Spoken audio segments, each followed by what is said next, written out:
Hello दोस्तों, नमस्ते भाई, गुड मॉर्निंग। कैसे हैं आप लोग? आप फिर से पढ़ने आ गए हैं।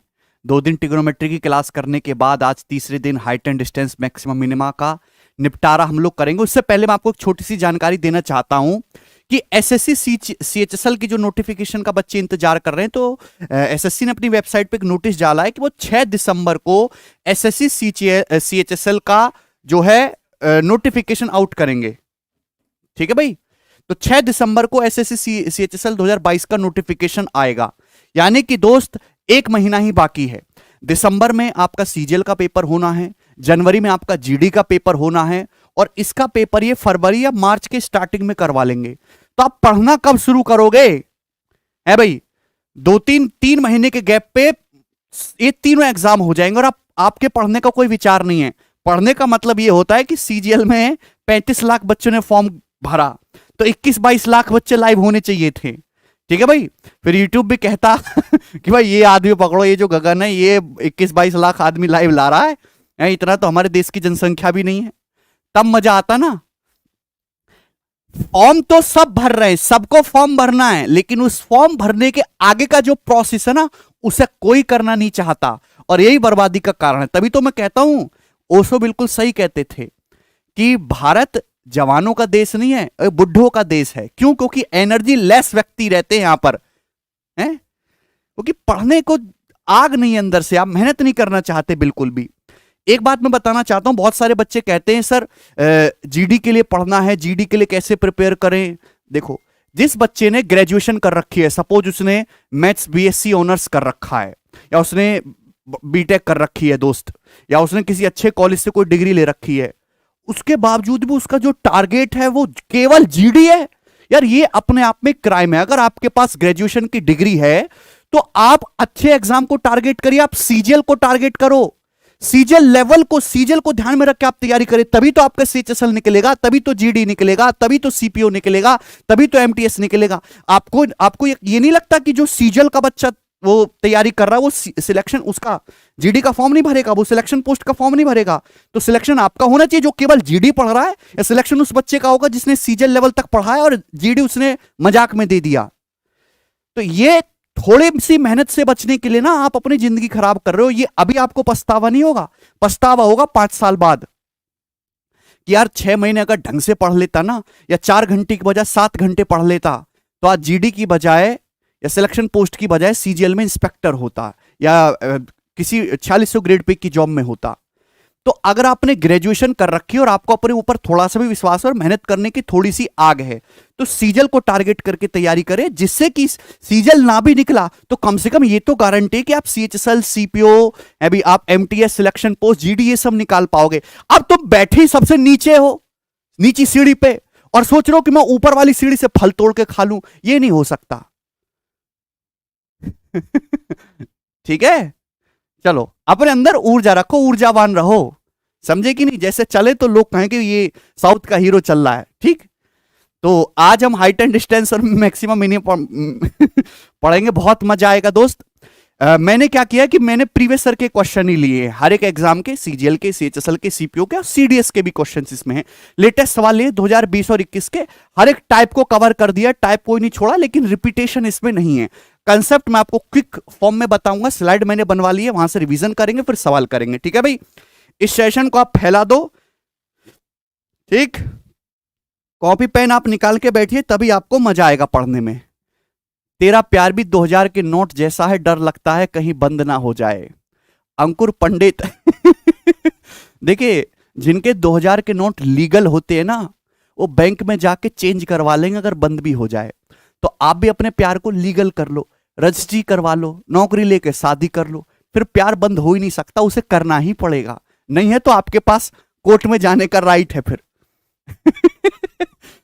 शुरू करते हैं। एक क्लास में आपका हम ये पूरा चैप्टर करवाने की कोशिश करेंगे। बढ़िया पोस्टर बनाया ना हमने।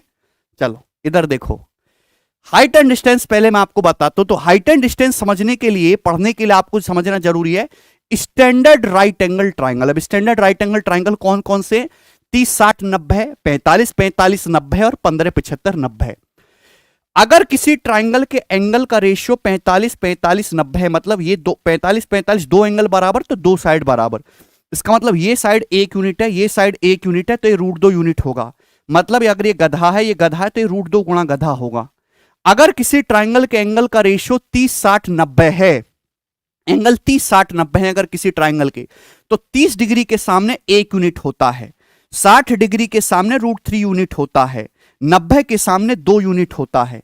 जैसे कि एग्जांपल के लिए मैं आपके सामने दोस्तों एक ट्राइंगल बना देता हूं इस प्रकार से, है भाई, दिखाई दे रहा है आपको, है भाई, कि राइट एंगल ट्राइंगल है। ये वाला जो एंगल है 30 डिग्री है, ये वाला जो एंगल है 60 डिग्री है। मैं आपसे कहूं कि ये वाली साइड 10 सेंटीमीटर है, तो आप मुझे बताओ ये साइड कितनी होगी, जवाब दो, ये वाली साइड कितनी होगी? तो आप कहोगे सर 90 के सामने 10 है, 90 के सामने 2 यूनिट है, तो 30 डिग्री के सामने 1 यूनिट 5 होगी। अभी 30 के सामने 5 है, तो 60 के सामने कितना होगा? 5√3 सेंटीमीटर। तो अगर आपको ये रेशियो याद है आसानी से कर सकते हैं। इसके बाद 15, 75, 90 बहुत रेयरली यूज होता है, ये भी समझिएगा। 15 डिग्री के सामने होता है √3 - 1 यूनिट, 75 के सामने √3 + 1 यूनिट, और 90 के सामने 2√2 यूनिट। तो रेशियो से करना है आपको, फॉर्मूला नहीं लगाने बैठना है, ठीक है ना। आपको इसमें से कोई भी वैल्यू देगा और आप कुछ भी निकाल सकते हैं। बात समझ में आई, हाँ या ना? ठीक है भाई, इसके आगे चलते हैं। एक और चीज आपको समझनी है, एलिवेशन एंगल और डिप्रेशन एंगल, उन्नयन कोण और अवनमन कोण। नाम से ही क्लियर है भाई, ये हॉरिजॉन्टल लाइन है, क्षैतिज रेखा। अगर हम किसी ऑब्जेक्ट को ऊपर की तरफ आंख उठा के देखते हैं मेरे दोस्तों, तो ये हमारी आंख है, यहां पे हमारी आंख रखी हुई है, ये आंख की सीध है। कोई ऑब्जेक्ट को अगर आप आंख उठा के देख रहे हो तो हॉरिजॉन्टल लाइन, और ये इसको हम बोलते हैं लाइन ऑफ साइट, है भी, किसी वस्तु और आपकी आंख को मिलाने वाली लाइन, उनके बीच जो एंगल बनता है हम उसे एलिवेशन एंगल कहते हैं, उन्नयन कोण। तो आदमी को हमेशा एलिवेशन एंगल बनाना चाहिए, सीना तान के खड़ा होना चाहिए, ठीक है भाई। डिप्रेशन एंगल मतलब आदमी डिप्रेस हो गया है, ये उसकी आंख की सीध है और ऐसे उसने कोई गलती कर दी है, झुक के नीचे देख रहा है, तो ये आपकी आंख है, ये लाइन ऑफ साइट है, तो ये जो एंगल बनता है ये डिप्रेशन एंगल होता है, अल्फा। एक चीज समझने वाली बात है कि एंगल अल्फा, अगर मैं यहां से पैरेलल लाइन खींचूंगा मेरे प्यारे भाई अपनी मर्जी से, तो ये अल्फा है, तो ये एंगल भी अल्फा होगा, अल्टरनेट एंगल, ठीक है भाई। क्रमागत एकांतर कोण, बात समझ में आ गई? आप बोलोगे जी सर। इसके बाद देखिए 3 ही फिगर मेन हैं, पूरे हाइट एंड डिस्टेंस में 3 ही फिगर मेन हैं। अगर आपने इनको ढंग से समझ लिया तो आप उड़ उड़ के सवाल करोगे दोस्तों, उड़ उड़ के। कौन कौन से फिगर हैं, ध्यान से समझते हैं। The angle increases as you move toward the object and decreases as you move away from the object। देखिए ये कोई ऑब्जेक्ट है मेरे दोस्तों, ये एक बिल्डिंग है, यहां पे समझिएगा, बिल्डिंग पे यहां पे कौन खड़ा कर देते हैं? शाहरुख खान। पता है मैं कई देशों में घूमा हूं अलग अलग, लेकिन एक सिंगल आदमी ऐसा है जिसे पूरी दुनिया जानती है, पूरी दुनिया। वैसे हम कहते हैं कि मोदी जी लोकप्रिय विश्वप्रिय हैं, और मोदी जी से भी ज्यादा है, हर किसी से ज्यादा है, पूरे इंडिया की एक पहचान जिसे पूरे विश्व के लोग जानते हैं, वो अकेला शाहरुख खान है। हम कितनी भी बुराई करें, ये है वो है, ठीक है ना, ये गंजड़ी पंजड़ी पता नहीं लोग क्या क्या कह देते हैं, बट उस आदमी ने भारत का कहीं ना कहीं एक नाम रोशन किया। लोग टॉम क्रूज या ब्रैड पिट को जाने या ना जाने, पर देश के किसी भी कोने में चले जाओ, गरीब अमीर, शाहरुख खान को सब जानते हैं। उस चीज की एक रिस्पेक्ट होनी चाहिए, गवर्नमेंट को प्रोटेक्ट करना चाहिए उस आदमी को कि एक सिंगल आदमी ऐसा है भाई।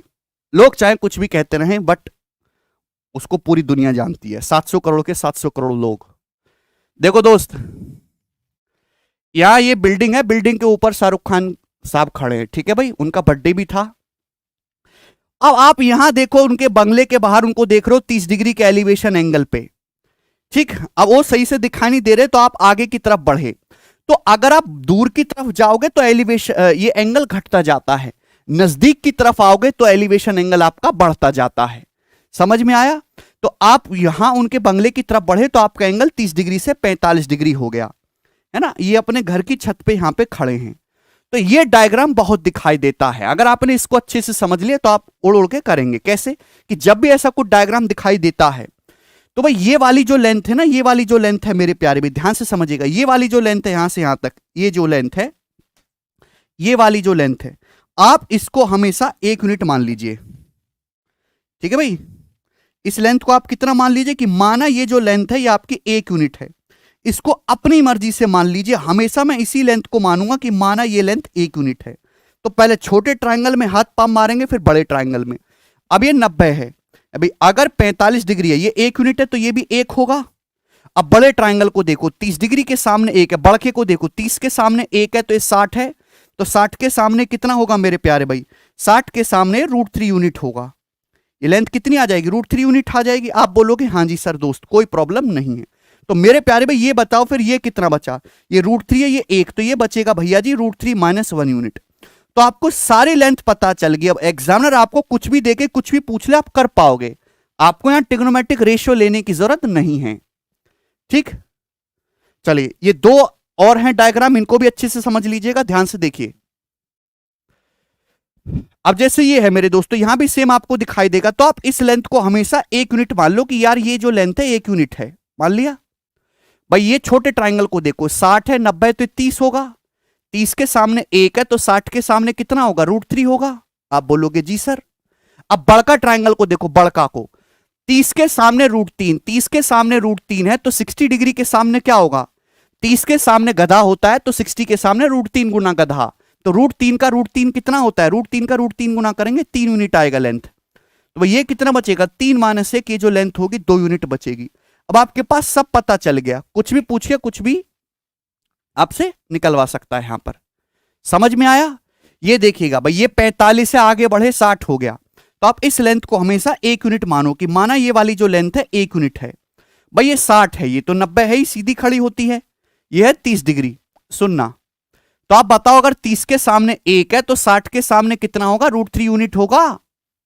अब बड़का ट्रायंगल को देखो, बड़का राइट एंगल ट्रायंगल को 45 है, 45 के सामने √3, तो ये भी 45 के सामने √3 आना चाहिए भाई। 45 45 इक्वल होंगी साइड। भाई ये √3 है, ये 1 है, तो ये कितना बचेगा? तो आपका जवाब होगा सर ये √3 - 1 यूनिट होगा। अब आपको सारी लेंथ पता चल गई, यहां पे आपसे कुछ भी पूछा जा सकता है। समझ में आया?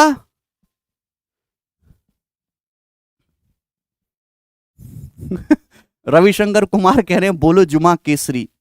केसरी जुमा होनी चाहिए, वो खाके दी, खाके पीक करके जुमा केसरी नहीं करना है। जुमा केसरी वाकई में होनी चाहिए मीठी। समझ में आया? ये बात समझ में आई? ठीक, तो सबसे पहले हम मैक्सिमम मिनिमा के सवाल करेंगे। देखिए सवाल नंबर 1 आपके सामने कर रहा हूं मैं, सॉरी हाइट एंड डिस्टेंस पहले करेंगे। तू ये दीवार कलम से ही गिराएगा, कलाकार बनते नहीं लकीरों पे, कला पे हाथ रख तू ही खुदा बन जाएगा। यार कुछ ढंग की सारी बोला करो, ये फर्जी सस्ती सारी मत लिखा करो तुम, हैं? राहत इंदौरी साहब की टक्कर में लिखो, है भाई। अरे वो कौन शायर है बड़ा फेमस है, वो इस्माइल दरबार है, क्या नाम है उनका? चलिए, इरशाद नाम है क्या? अच्छा इरशाद तो करते हैं शायरी करते समय, है? चलो ये बताओ। अरे यार सब आंसर बताने लग गए। 45 मीटर ऊंचाई वाला एक पेड़ है जिसकी छाया की लंबाई है 15√3, तो सूर्य का एलिवेशन एंगल कितना होगा? 60 डिग्री होगा। बिना कलम उठाए आप इस सवाल का आंसर बता सकते हैं, बिना कलम उठाए। क्यों होगा, कैसे होगा, मैं आपको समझाता हूं। भाई जैसे मेरे दोस्तों ये आपका पेड़ है, ये है मेरे दोस्तों आपका पेड़, सुनिएगा बहुत बढ़िया पेड़ है, यहां पे ये जो है आपके ये लगे हुए हैं। अब यहां मेरे दोस्तों सूर्य देवता प्रकट हुए, सूर्य की जो किरणें हैं ऐसे टकराएंगी मेरे दोस्तों यहां से पेड़ पे, और ये छाया बनेगी। तो सवाल में बोल रखा है ये छाया बनेगी, छाया कि 45 मीटर ऊंचा पेड़ है, उसकी छाया की लंबाई 15√3 है। तो आप रेशियो ले लो, 45 और 15√3 का रेशियो ले लो। 15√3 से 45 कितनी बार जाएगा? √3 बार जाएगा। यानी कि अगर छाया 1 है तो पेड़ की लंबाई √3, आपको रेशियो चाहिए। तो आपसे यही पूछा है कि ये जो एंगल बनेगा सूरज का एलिवेशन एंगल कितना होगा? क्या आपको 60 डिग्री नहीं दिखाई दे रहा? बोलो, 60 डिग्री के सामने √3 होता है, 30 के सामने 1, तो 60 डिग्री बनेगा। अगला सवाल ये बताइएगा जल्दी से, सवाल नंबर 2। ठीक है भाई, मैंने वो व्हाट्सएप ही बंद कर दिया जहां वो मुझसे बात किया करती थी। बिल्कुल सही किया, क्योंकि लड़की के भेष में वो लड़का था। अब तुम जो है तुम्हारे साथ धोखा होने से बच गया, वेरी गुड।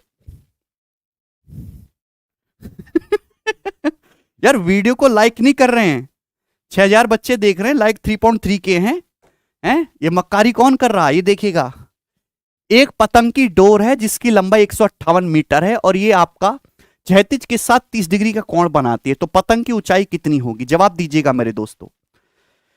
है भाई, तो 90 के सामने डोर है 158, यानी कि 2 की वैल्यू 158 है। पतंग की हाइट 1 की वैल्यू आपसे पूछी है 79 मीटर।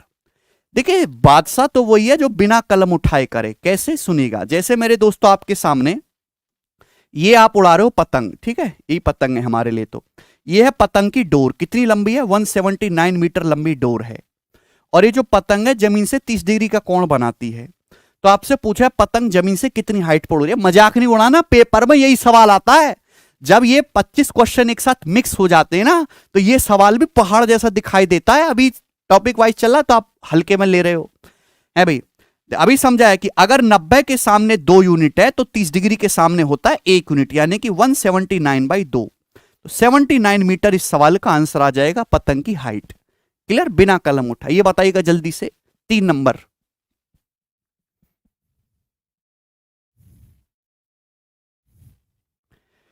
एक पतंग जमीन से 138 मीटर की हाइट पर उड़ रही है और ये जमीन से 45 डिग्री पर झुके हुए मांझे से जुड़ी है। मांझे की अनुमानित लंबाई कितनी है? तो मांझे की अनुमानित लंबाई आपको निकालनी, अप्रोक्स लंबाई आपको निकालनी है। देखिएगा मेरे दोस्त, √2 जो होता है ना, वो अप्रोक्स 1.414 होता है। हालांकि कैलकुलेशन में 1.4 हम ले लेंगे। और √3 जो होता है मेरे दोस्तों वो कितना होता है? 1.732 होता है। ठीक है भाई, चलो दोस्त अब करो।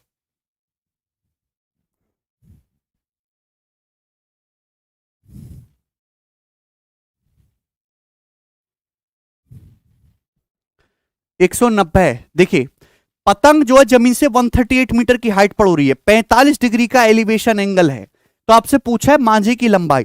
तो मांझे की लंबाई क्या डायगनली तो हो जाएगा 138√2। अरे भाई 138√2 नहीं हो जाएगी? हाँ है ना? अरे कुछ तो बोला करो भाई, हैं? समझ में आया कि नहीं? डायग्राम बनाने की कोनो जरूरत नहीं है। अब √2 कितना होता है? √2 होता है अप्रोक्स आपका 1.414, यानी कि 1.4। अब देखिए आंसर जो है वो आपको अप्रोक्स में बताना। ऑप्शन काफी नजदीक है, ऐसा नहीं है मेरे दोस्तों। अगर 138 को भी मैं 140 मान लूं तो 140 की 1.4 में गुणा करेंगे मेरे दोस्तों, कितना आ जाएगा आपका? है भाई 196। फिर 2 इंटू 1.4 करेंगे मेरे दोस्तों 2.8, 2.8, यानी कि मेरे दोस्तों आपका 194 से प्लस ही जाना चाहिए। ठीक है भाई, हालांकि 1.414 है मेरे दोस्त यहां पर। ठीक, तो 2 इंटू 1.4 2.8 आएगा, इसका मतलब 193 पॉइंट समथिंग, तो 194 आना चाहिए। अच्छा 194 और 195 दोनों ही मेरे दोस्तों यहां पे अप्रोक्स आपको दिखाई दे रहे हैं। 194 के आसपास इसका आंसर आएगा, 193 पॉइंट समथिंग आएगा ना। देखिए इतना नजदीक नहीं देना चाहिए एग्जामिनर को, क्योंकि 194 और 195 बहुत ही ज्यादा नजदीक हैं। अभी हमारे उस पर डिपेंड करता है √2 1.4 ले रहे हैं बच्चा कि 1.414 ले रहा है।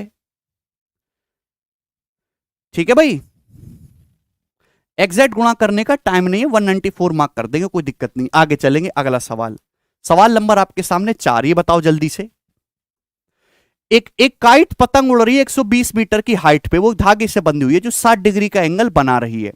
तो आपसे पूछा है धागे की जो है लंबाई कितनी है। जैसे पतंग है मेरे दोस्तों, पतंग कितनी हाइट पर उड़ रही है? 120 मीटर की हाइट पर उड़ रही है। धागे से कितना एंगल है? 60 डिग्री के एलिवेशन एंगल पे है। ठीक है दोस्त, तो डोरी की लंबाई आपको बतानी है, डोरी की लंबाई आपको बतानी है, करो जल्दी से। देखिए 60 डिग्री के सामने होता है √3 यूनिट, 60 डिग्री के सामने √3, √3 की वैल्यू 120 मीटर है। 90 के सामने होता है 2 यूनिट, 2 यूनिट की वैल्यू आपको निकालनी है। √3 की वैल्यू 120 है तो 1 की वैल्यू 40 √3, तो 2 की वैल्यू 80 √3, तो 80 √3 मीटर धागे की जो है आपकी लंबाई आएगी। डी ऑप्शन आंसर है। यार अभी भी 75 √3 बता रहे, कैसे काम चलेगा? कम से कम ये सवाल तो आप ठीक कर लो। हाँ ये बताओ जल्दी से। 20 मीटर लंबी एक सीढ़ी है जो दीवार के सहारे इस प्रकार टिकी हुई है कि सीढ़ी और दीवार के बीच कोण 30 डिग्री है। तो सीढ़ी का जो बेस है दीवार से कितने दूरी पर है? आप मेंटली कर सकते हैं मेरे दोस्तों इस सवाल को कि भाई जैसे आपकी सीढ़ी है, सीढ़ी जो है कितनी लंबी है, 20 मीटर की लंबाई की है सीढ़ी। अब सीढ़ी और दीवार के बीच ये वाला एंगल है, बेस से एंगल नहीं बोला 36 से, सीढ़ी और दीवार के बीच एंगल बोला है कितने का, 30 डिग्री का। तो आपसे पूछा है सीढ़ी का जो आधार है दीवार से कितनी दूरी पर है, दीवार से कितनी दूरी पर है सीढ़ी का आधार, आपको ये लेंथ निकालनी है, बताओ कितनी होगी। क्या इसमें कोई दिक्कत है भाई? आप देख सकते हैं 90 के सामने 20 है तो 30 डिग्री के सामने 10 आएगा, 10 मीटर इस क्वेश्चन का आंसर था।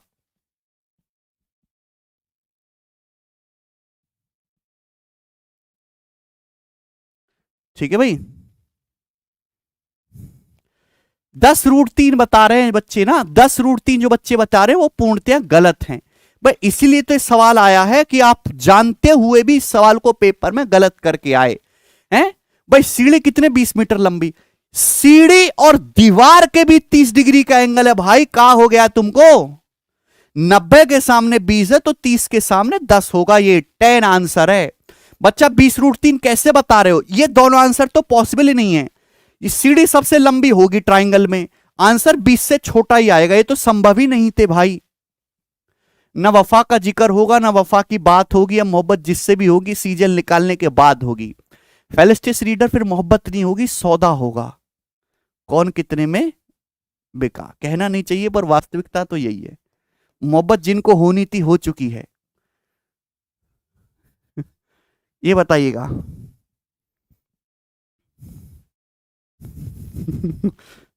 देखो बढ़िया बढ़िया कमेंट मार रहे हैं बालक।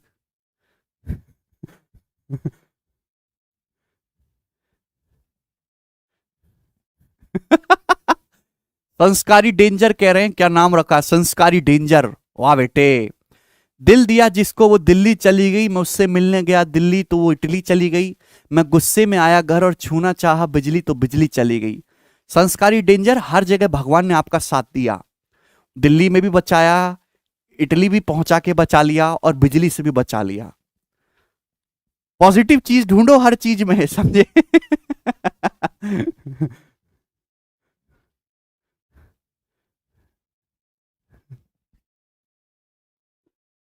देखिए, from a point P on a level ground the angle of elevation of top of tower is 30 degree, the distance of point P from the foot of tower is 510, then 50% of the height of tower is.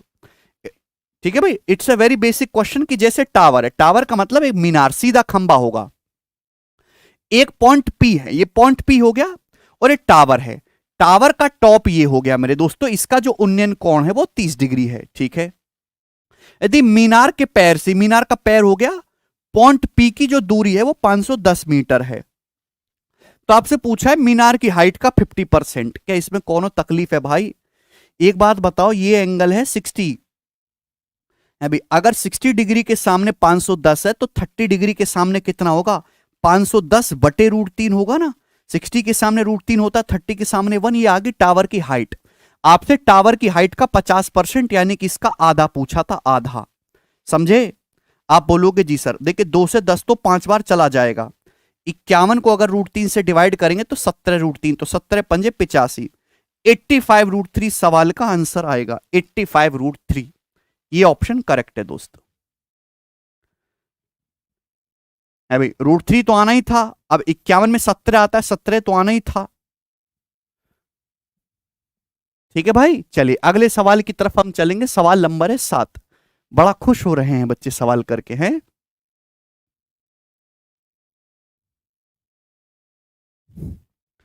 Type हमने कोई नहीं छोड़ा, हर एक type को निपटाएंगे।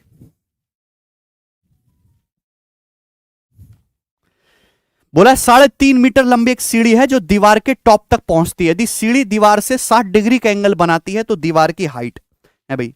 जैसे मेरे दोस्तों ई है सीढ़ी, सीढ़ी कितनी लंबी है, सीढ़ी तो छोटी सी है भाई, 3.5 मीटर लंबी, इतना तो मैं ही हूं। ठीक है भाई, सीढ़ी दीवार से 60 डिग्री कोण बनाती, तो ये जो सीढ़ियां दीवार से 60 डिग्री का कोण बना रही है दीवार से, तो आपसे पूछा दीवार की हाइट, करो जरा सवाल, दीवार की हाइट आपको बतानी है, दीवार की हाइट ये है ना, दीवार ये बताना है आपको, बोलो।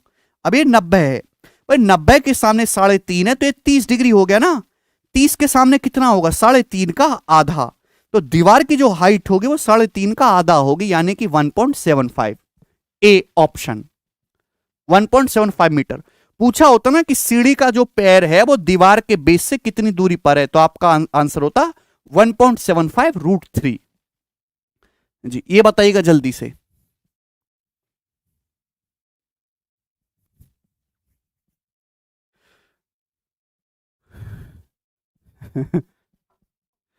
बच्चे कह रहे हैं सर अब इसके बाद ज्योमेट्री पढ़ाना, मैं सोच रहा हूं एलजेब्रा पढ़ा दूं इसके बाद, ठीक रहेगा।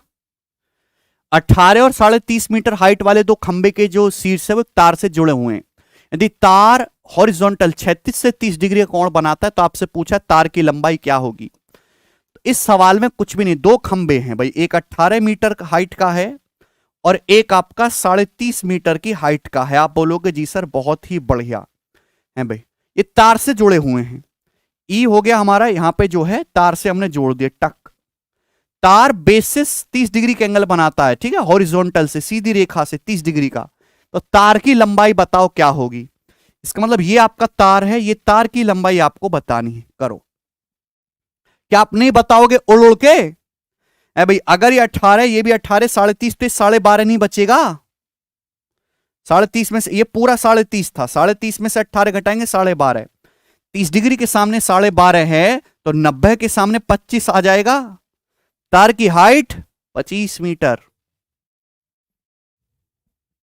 ये लेटेस्ट सीजीएल के सवाल हैं प्री के, और प्री में ऐसा ही क्वेश्चन आएगा, ठीक है ना, हाय तौबा नहीं मचाएंगे। ये देखिए 9 नंबर सवाल करना।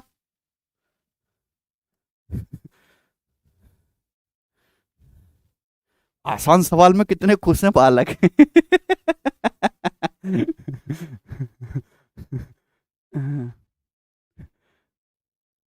सर क्या पाकिस्तान में यह मैथ पढ़ाया जाता है? अरे पाकिस्तानियों का मैथ गड़बड़ है भाई, उनको पढ़ने की स्थिति में है नहीं। कल मुझे बड़ा दुख हुआ कि हमारे पाकिस्तान के जो प्रधानमंत्री, जो हमारे एंटरटेनमेंट का एकमात्र साधन है मां महीम के बाद, उनके पैर पे 3 गोली मार दी। अब वो बड़ा मीडिया में आके कहते हैं आपने घबराना नहीं है, देश में जो है पानी पीने तक नहीं, इकोनॉमी बर्बाद हो चुकी है, खाने तक रोटी नहीं, अंडा एक 30 रुपए का बिक रहा है, दूध जो है 200 रुपए लीटर हो गया, पेट्रोल पंप पे पेट्रोल नहीं है। लेकिन वो आके कहते हैं आपने घबराना नहीं है।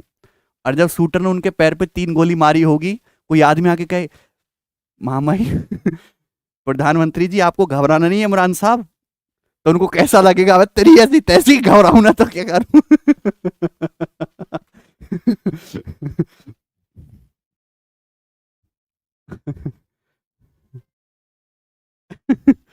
जी ये बताइए क्या आंसर है इस सवाल का?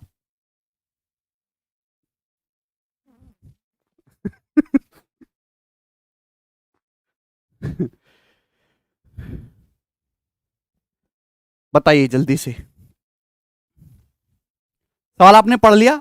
दीवार के सहारे एक सीढ़ी ऐसे टिकी हुई है कि ये आधार से कोण थीटा इस प्रकार बनाती है जैसे कि कोसेक थीटा 37/35। यदि सीढ़ी का जो पैर है दीवार से 10.8 मीटर दूरी पर है तो उस पॉइंट की हाइट क्या होगी जहां सीढ़ी का शीर्ष दीवार को छूता है। बहुत अच्छा सवाल, देखिए ये आप बना लिया करो पहले ही, कोई दिक्कत है नहीं इसमें, ठीक। अब जैसे मेरे दोस्तों ये आपकी सीढ़ी है, सीढ़ी जो है मेरे प्यारे भाई कहां है, दीवार से लगी हुई है, सटी हुई है। अब ये जो है सीढ़ी आधार से थीटा एंगल इस प्रकार बनाते हैं कि कॉसेक थीटा है 37/35। कॉसेक होता है मेरे प्यारे भाई हाइपोटीनस बटे परपेंडिकुलर, यानी कि 35 हो जाएगा।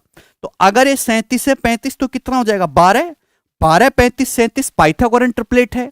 अब सीढ़ी का पैर ये है, ये दीवार है, दीवार से कितनी दूरी पर है सीढ़ी का पैर, 10.8 मीटर की दूरी पर है। तो 12 की जो वैल्यू है 10.8 मीटर है, कितने गुना 0.9, 12 निम्मा 108।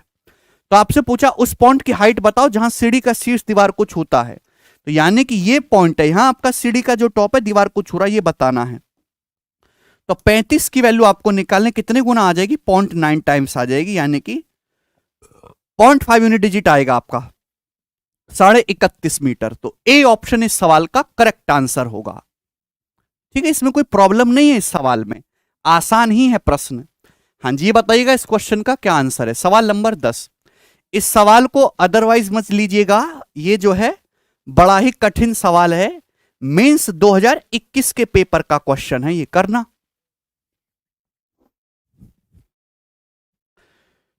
N person 1.8 metre tall is 30√3 metre वेज नहीं अवे होगा है भाई फ्रॉम ए टावर.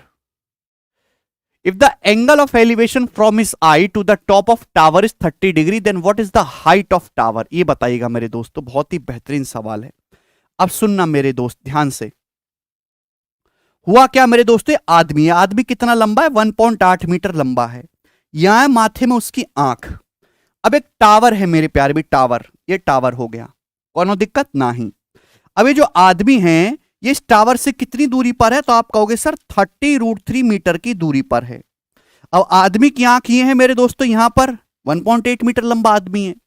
उसकी आंख से इस टावर के टॉप का जो एलिवेशन एंगल है वो कितना है? 30 डिग्री का है, 30 डिग्री का. तो आपसे पूछिए टावर की हाइट. तो सबसे पहले राइट एंगल देखो भाई, ये 60 है. 60 के सामने अगर 30√3 है तो 30 के सामने कितना होगा? 30 मीटर. यानी कि लेंथ आपकी 30 होगी. ये 30 होगी. आप बोलोगे जी सर. अब आदमी 1.8 मीटर लंबा है तो ये लेंथ भी 1.8 होगी ना, बिल्कुल पैरेलल लेंथ है. तो टावर की जो हाइट होगी 31.8 मीटर आ जाएगी. ये आंसर है सी ऑप्शन. कितना कठिन सवाल था बताओ. 5-10 सेकंड्स में मेंस का सवाल किया जा सकता था. आगे चलेंगे दोस्त अगले सवाल की तरफ. ये बताइएगा जल्दी से.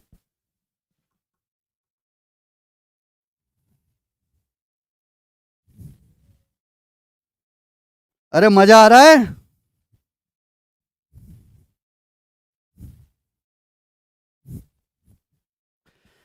जी 25 मीटर लंबी सीढ़ी का पांव एक इमारत से 7 मीटर दूरी पर है. यदि सीढ़ी का शीर्ष 4 मीटर फिसल जाता है तो सीढ़ी का पांव कितना मीटर दूर खिसकेगा? ये बहुत अच्छा सवाल है. अब मेरे दोस्तों जैसे ये समझिएगा, ऐसे समझ लेते हैं. ठीक है भाई. 25 मीटर लंबी सीढ़ी. तो मेरे दोस्तों ये सीढ़ी है 25 मीटर लंबी. ये सीढ़ी का पैर है. ये दीवार से कितनी दूरी पर है? दीवार से 7 मीटर की दूरी पर है. तो ये 25 से 7 तो कितना हो जाएगा? 24. 7 24 25 ट्रिपलेट होता है. अब क्या है भाई, ये आपकी सीढ़ी थी मेरे दोस्तों, ये सीढ़ी थी. अब ये बोला है कि सीढ़ी का जो शीर्ष है 4 मीटर फिसल जाता है. फिसल जाने का मतलब कि सीढ़ी का शीर्ष 4 मीटर नीचे फिसल गया. ये आ गया मेरे दोस्तों 4 मीटर नीचे फिसल गया, यहां पे आ गया. तो सीढ़ी अब ऐसे आ जाएगी ना. सीढ़ी की जो पोजीशन है पहले ऐसी थी, अब सीढ़ी की पोजीशन ऐसे हो जाएगी. तो आपसे पूछा है मेरे प्यारे भाई कि सीढ़ी का पांव कितना दूर फिसलेगा. ये कैसे चौंतसी बना दी मैंने, है ना. भावनाओं को समझो, भावनाओं को. ठीक है भाई. चलो दोस्त, तो इस सवाल में का है कुछ भी नहीं है भाई. 24 से 4 तो कितना बचेगा मेरे दोस्तों? 20 बचेगा. आप बोलोगे जी सर 20. सीढ़ी तो अभी भी 25 मीटर की है. तो अगर ये 25 है 20 है तो ये कितना हो जाएगा भैया? 15. अभी 15 20 25 ट्रिपलेट होता है. ये 15 7 तो कितना बचेगा? 8. यानी कि सीढ़ी का जो पैर है वो कितने मीटर पीछे फिसल जाएगा? 8 मीटर. ये आंसर है. डी ऑप्शन करेक्ट है.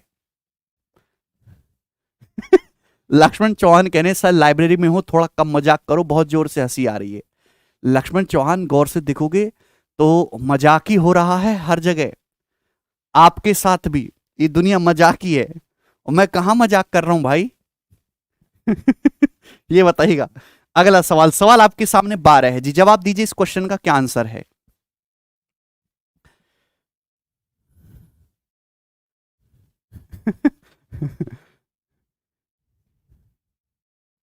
जिस प्रकार पाप का घड़ा भरते ही मृत्यु हो जाती है, उस प्रकार खुशियों का घड़ा भरते ही शादी हो जाती है. फलस्टिस रीडर कह रहे सत्य वचन. सत्य वचन भाई. ये जो आपने वाक्य कहा है ये पूरे 3 लाख का है. 3 लाख पैसे का.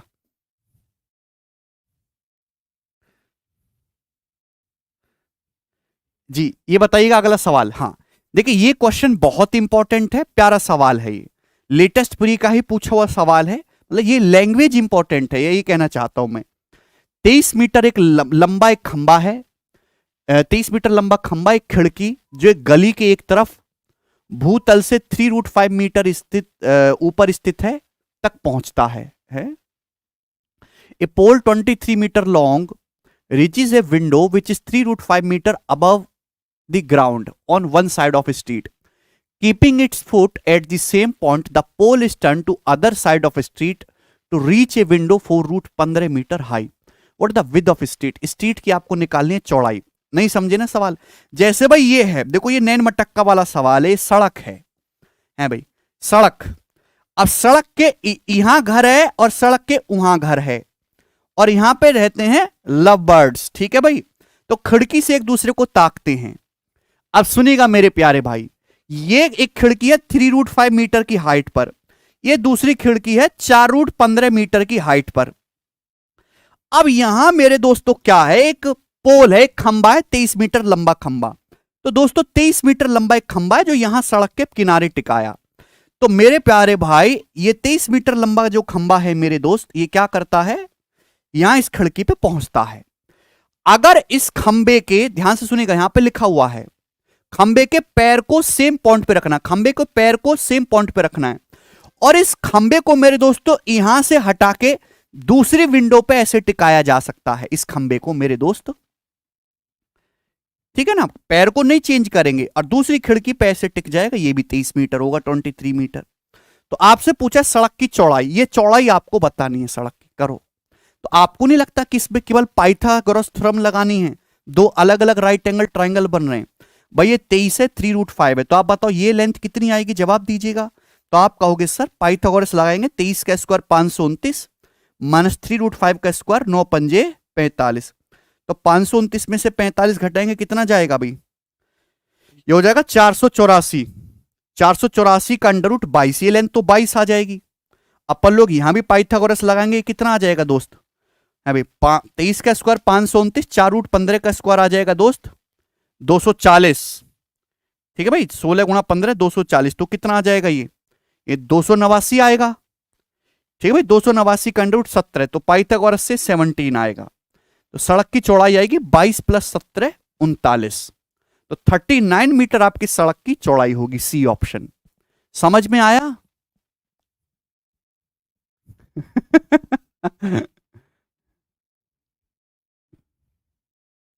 क्या इसमें कोई समस्या है?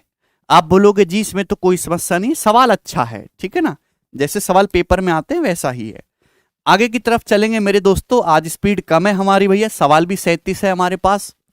कहां मर गया अगला, ये देखिए 13 नंबर प्रश्न, जवाब दीजिए क्या आंसर है इस सवाल का।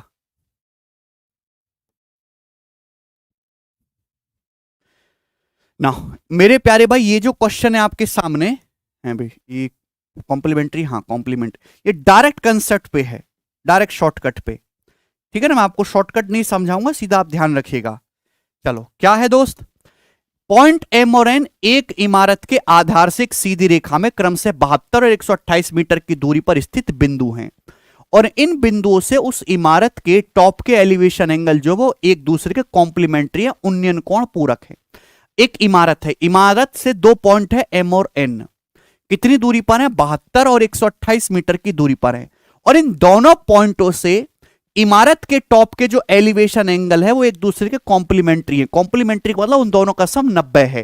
तो आपसे पूछा उस इमारत की हाइट, तो मेरे दोस्तों building of height of building पूछा है, कभी भी आपके सामने सवाल पूछा जाए तो h बराबर √ab कंसेप्ट डायरेक्ट हो जाएगा 72 × 128, h बराबर √ab, ठीक है ना।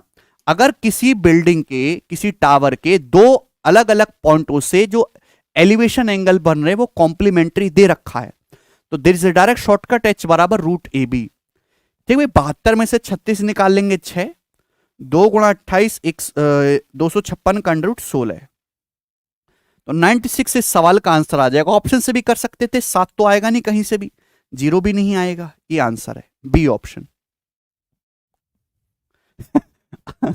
अंकुर कह रहे सर मुझे 3 दिन से कुछ समझ नहीं आ रहा। फिर आप यहां क्या कर रहे हो भाई?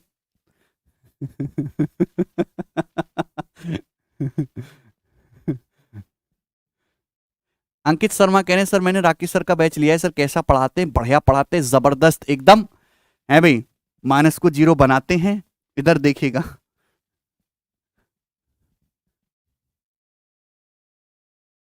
सर 13 का डायग्राम बताइए प्लीज।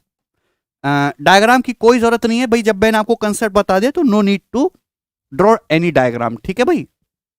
मैथमेटिक्स एनालिसिस कह रहे हैं, बच्चों के लेवल का क्वेश्चन है ये सब, बिल्कुल मैथमेटिक्स एनालिसिस प्री में बच्चों का ही सवाल आता है, और आप बच्चे ही तो हो, कौन सा बुढ़ा गए हो।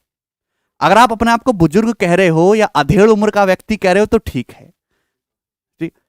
और एसएससी साफ साफ बोलती है कि 9th 10th का सिलेबस है, 9वीं 10वीं का है भाई।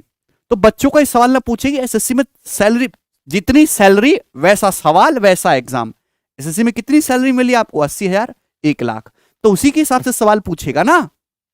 आपको सीईओ थोड़ा ना बना रहा है सुंदर पिचाई की तरह कि 300 करोड़ रुपए साल का पैकेज है और उस हिसाब से इंटरव्यू होगा वहां पे।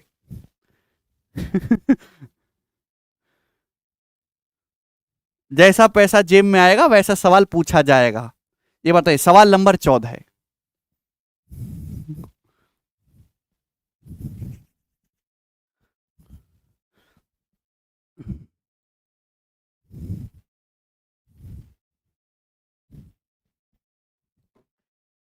देखिए ये इंपॉर्टेंट सवाल है, वेरी वेरी इंपॉर्टेंट। ये इंपॉर्टेंट सवाल है मेरे दोस्तों, क्योंकि इसकी लैंग्वेज बहुत ज्यादा फेमस है। ध्यान से सुनिएगा। जब सूरज का एलिवेशन एंगल 45 डिग्री से 30 डिग्री हो जाता है तो एक मीनार की छाया 8.4 सेंटीमीटर, ये मीटर होना चाहिए था, बढ़ जाती है। तो आपसे पूछा मीनार की हाइट क्या होगी जी। ये है आपके सामने क्वेश्चन, करना जरा। 8 पॉइंट क्योंकि सेंटीमीटर में थोड़ा ना होती है मीनार। भाई आपके पास एक मीनार है, अब सूरज का एलिवेशन एंगल था 45 डिग्री, 45 डिग्री एलिवेशन एंगल था, मतलब ये। तो छाया बन रही थी आपकी इतनी, ये इतनी छाया थी। लेकिन जब एलिवेशन एंगल 30 डिग्री हो जाता है, यानी कि छोटा हो गया, तो छाया बढ़ गई। यानी कि अब छाया कितनी बन रही है? इतनी बड़ी बन रही है। ये 8.4 मीटर मेरे प्यारे भाई आपकी जो है छाया की जो लंबाई है बढ़ गई। तो आपसे पूछे मीनार की हाइट कितनी है, करो दोस्त। अब सुनिएगा, मैंने आपको क्या सिखाया कि हमेशा इस लेंथ को 1 मान लो, ये 1 है, ये भी 1 होगा। भाई अगर 30 डिग्री के सामने 1 है तो ये पूरा 60 है। 60 के सामने कितना हो जाएगा? ये आपका √3 हो जाएगा, √3 पूरा। तो कितना बचेगा? √3 - 1। तो √3 - 1 यूनिट बचेगा। √3 - 1 यूनिट की वैल्यू 8.4 है। तो 1 यूनिट की वैल्यू कितनी होगी? 1 यूनिट की वैल्यू होगी 8.4 अपॉन √3 - 1। बात समझ में आ गई? भाई अगर √3 - 1 की वैल्यू 8.4 मीटर है तो 1 की वैल्यू कितनी होगी? 8.4 अपॉन √3 - 1। ऊपर नीचे कॉन्जुगेट से गुणा करेंगे √3 + 1 से, नीचे 2 बन जाएगा। तो 8.4 अपॉन 2 4.2, तो 4.2 इंटू √3 + 1 क्या है जी? ये वाला आंसर है, डी ऑप्शन इसका करेक्ट है। समझ में आ गया? सभी बच्चे कर पा रहे हैं? वेरी गुड, इतना ही स्पिरिट चाहिए। अगला सवाल, सवाल आपके सामने है दोस्त, यहां पर 15 नंबर। ठीक है भाई, अब स्पीड बढ़ाएंगे थोड़ी सी। ए और बी किसी पेड़ के एक ही तरफ 2 पॉइंट है जिनके बीच की दूरी है 50। इन पॉइंट से पेड़ की चोटी का जो एलिवेशन एंगल है 60 और 30 है। तो आपसे पूछा है पेड़ की ऊंचाई का 40% कितना होगा। अब जैसे आपका पेड़ है, पेड़ के एक ही तरफ 2 पॉइंट हैं, उनसे एलिवेशन एंगल दे रखे हैं आपको 60 और 30। तो भाई नजदीक 60 होगा, दूर 30 होगा। आप बोलोगे हाँ जी सर। और इन दोनों पॉइंटों के बीच की दूरी कितनी दी है आपको? 50 मीटर की दी है, 50 मीटर। आपसे पूछा पेड़ की हाइट का 40%, कोई दिक्कत नहीं। क्या सिखाया हमने? इस लेंथ को 1 मान लो, ये 1 है, तो ये कितना हो जाएगा? √3। अब देखिएगा, बड़े ट्राइंगल में 30 डिग्री के सामने √3 है, तो 60 डिग्री के सामने कितना होगा? √3 का √3 गुना 3, ये 3 आ जाएगा। तो कितना बचा जी? 2। भाई ये पूरा 3 आ गए, 1 है, 3 - 1 2, 2 की वैल्यू 50 मीटर है, तो 1 की वैल्यू आ जाएगी मेरे दोस्तों 25, तो 25 √3 आ गया। तो 25 √3 मीटर आ गया मेरे प्यारे भाई आपका पेड़ की हाइट। इसका 40% निकालना है। 40% का मतलब इसका 2/5 करना है मेरे प्यारे भाई, यानी कि 10 √3। तो 10 √3 मीटर इस सवाल का आंसर हो गया, ए ऑप्शन। ठीक है भाई, सारे लेटेस्ट प्रीवियस ईयर हैं, ये बताइएगा। अगला सवाल आपके सामने आएगा स्टूडेंट, यहां पर 16 नंबर प्रश्न। जवाब दीजिएगा भाई, इस क्वेश्चन का क्या आंसर है, करना। आया है? यस, ये वाला जो क्वेश्चन है 2020 के मींस का है। तो ऐसा नहीं कि प्री में ही आसान क्वेश्चन आते हैं। हाइट एंड डिस्टेंस और मैक्सिमम मतलब फ्री का नंबर। 2020 मींस में two pillars A and B of the same height are on opposite side of a road which is 40 metre wide है भाई। क्या भाई आपके पास दो पिलर हैं ए और बी सेम हाइट के मेरे दोस्तों, ये दो पिलर हैं ए और बी सेम हाइट के, ठीक है। और एक रोड के आजू बाजू हैं, ये ए है ये बी है। रोड कितनी चौड़ी है? 40 मीटर चौड़ी रोड है, 40 मीटर चौड़ी रोड है, ठीक है भाई। दोनों स्तंभों के बीच सड़क पर एक पॉइंट से ए और बी के एलिवेशन एंगल 30 और 45 है। अब इस सड़क पर कोई पॉइंट है, उससे क्या है, दोनों के ए और बी के एलिवेशन एंगल 30 और 45 डिग्री है। तो सपोज यहां पे कोई पॉइंट हो गया, ये एंगल मेरे प्यारे भाई 30 डिग्री का है और ये एंगल स्टूडेंट आपके सामने 45 डिग्री का है, 45 डिग्री का। तो आपसे पूछा है what the distance of point from the foot of pillar A. तो इस पॉइंट की, पॉइंट पी मान ले, तो इस पॉइंट पी की ए के फुट से डिस्टेंस क्या है? ए के फुट से डिस्टेंस आपको ये निकालना है, करो जल्दी से। अब देखिए दोनों पिलर सेम हाइट के हैं, है भाई। 30 डिग्री के सामने 1 होता है, 45 डिग्री के सामने 1। मैंने इस लेंथ को 1 मान लिया, तो ये भी 1 हो जाएगा। आप बोलोगे जी सर 30 के सामने 1 है, तो आप बताओ 60 के सामने √3 आ जाएगा ना, बोलो। 45 के सामने 1 है, तो ये भी 1 आ जाएगा ना। तो ये टोटल कितना हो गया? √3 + 1। तो क्वेश्चन में √3 + 1 की वैल्यू जो है वो 40 मीटर दी हुई है। रोड की चौड़ाई जो 40 मीटर दी हुई है, ये 40। आपसे क्या पूछा है? आपसे पूछा स्टूडेंट ये चीज, ये पॉइंट पी की ए के फुट से डिस्टेंस √3 की वैल्यू पूछी है। तो एक की वैल्यू आ गई 40/√3 + 1 और आपसे √3 की वैल्यू यहां से पूछी गई थी। ये इस क्वेश्चन का आंसर आएगा, ठीक है। सिंप्लीफाई करके दे रखा है भाई, यहां पे ऊपर नीचे √3 - 1 से आप मल्टीप्लाई करोगे, √3 - 1 से ऊपर नीचे, तो √3 + 1 √3 - 1 2 हो जाएगा ना, 20। √3 - 1 से मल्टीप्लाई करेंगे तो 3 - √3 हो जाएगा मेरे प्यारे भाई। तो 20 × 3 - √3, सी ऑप्शन आंसर है।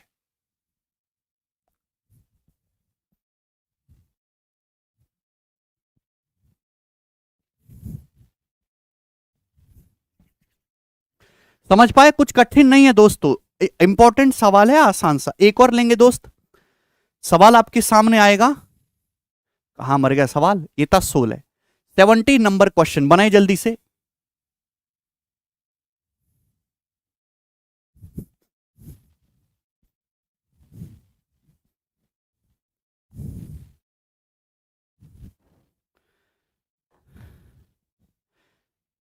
ठीक है, ये लाइव खत्म होने से पहले 10,000+ लाइक्स हो जाने चाहिए, अदरवाइज हमें मजा नहीं आएगा, और मुझे मजा नहीं आएगा तो तुम्हें तकलीफ होगी। वो सीचसन निकालकर मेरे पास आई और बोली तू कुछ नहीं कर सकता, अब उसे सीजल निकाल के दिखाना है। Very good Anshul, very good Anshul. ठीक है दोस्त, फिर उससे भी बोलना, तू भी कुछ नहीं कहा तूने भी, अब तो यूपीएससी निकाल के दिखा। आज आप जिगर भी मांगोगे तो हम, क्या बोल रहा है ये, दर्द दिल देने की कोशिश कर रहा है वो।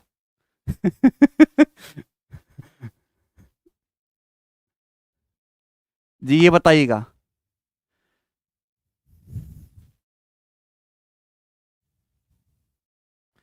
आज आप जिगर भी मांगोगे तो हम दे देंगे, दिल भी मांगोगे तो दे देंगे, रोटी कपड़ा और मकान भी दे देंगे, तीनों फिल्मों की सीडी है, आकर ले जाना।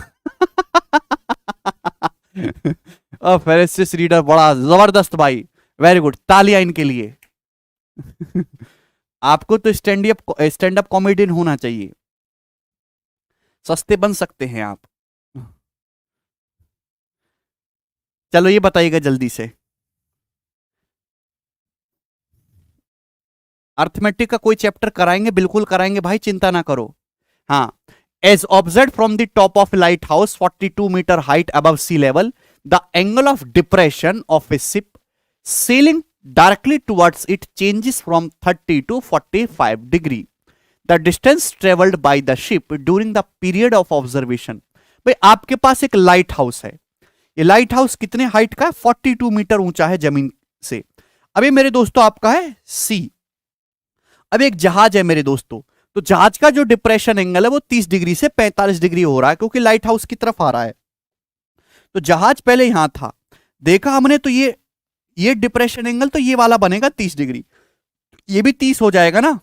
फिर कुछ देर बाद जहाज यहां पे आ गया, तो अब ये एंगल हो गया मेरे दोस्तों 45 डिग्री, 45 डिग्री। तो आपसे पूछा है कि इस टाइम इंटरवल में जहाज ने कितनी दूरी तय करी, तो जहाज ने इतनी दूरी तय करी, आपको ये निकालना है। तो 45 के सामने स्टूडेंट अगर ये 1 है भैया, तो ये भी 1 होगा। अब 30 के सामने 1 है, तो 60 डिग्री के सामने कितना होगा? पूरा √3। तो कितना बचा? √3 - 1। ये √3 - 1 यूनिट होगा भाई। अगर 1 की वैल्यू 42 मीटर है तो √3 - 1 की वैल्यू पूछी है, तो 42 √3 - 1 आएगा आंसर, यानी कि सी ऑप्शन करेक्ट है। भाई ये आंसर तो हो नहीं सकता, निगेटिव आ रहा है, ये भी नहीं होगा, बराबर कैसे आ रहा है? ठीक है भाई, चलेगा। अगला सवाल सवाल है आपके सामने यहां पर। नेक्स्ट क्वेश्चन लेंगे हम लोग 18 जी। ये बताइएगा इस क्वेश्चन का क्या आंसर है, फटाफट करिएगा।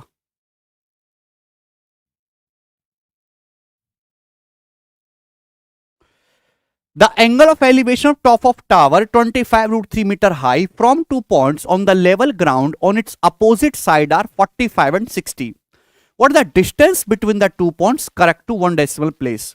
ये जो सवाल है आपके सामने, ये 2020 के मेंस के एग्जाम का है बच्चों, सुनिएगा।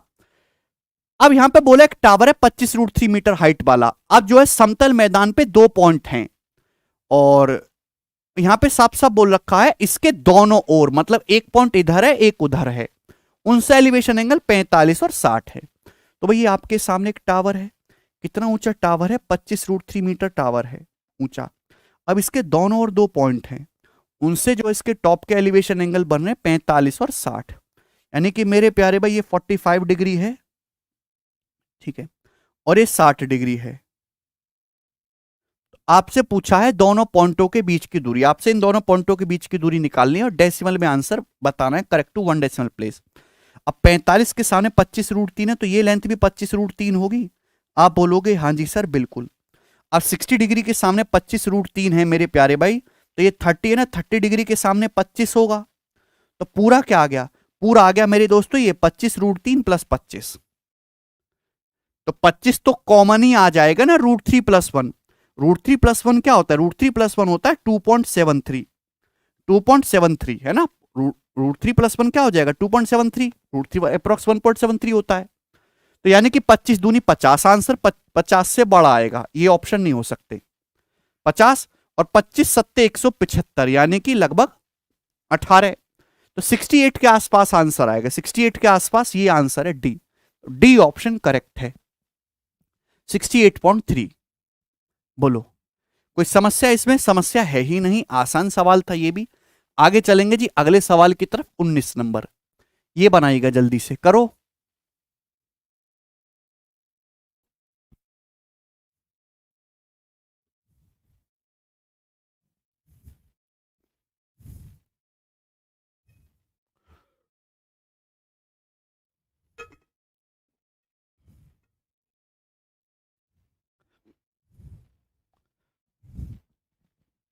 ये बताइएगा, from the top of 195 metre high cliff the angle of depression of top and bottom of a tower are 30 and 60 degree respectively, find the height of tower.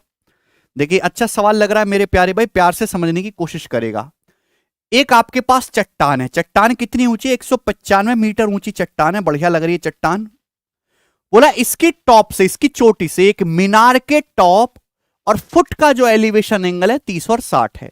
तो यानी कि सॉरी डिप्रेशन एंगल, यानी कि मेरे दोस्तों ये जो आपका टावर है, ये जो आपकी मीनार है, ये छोटी होगी। अब चट्टान के टॉप से है भाई, अगर आप इस टावर के टॉप को देखोगे तो डिप्रेशन एंगल बन रहा है, यानी कि टावर छोटा है, और डिप्रेशन एंगल कितने? 30 और 60। तो भाई इसका डिप्रेशन एंगल ये 30 डिग्री है, आप बोलोगे हाँ जी सर।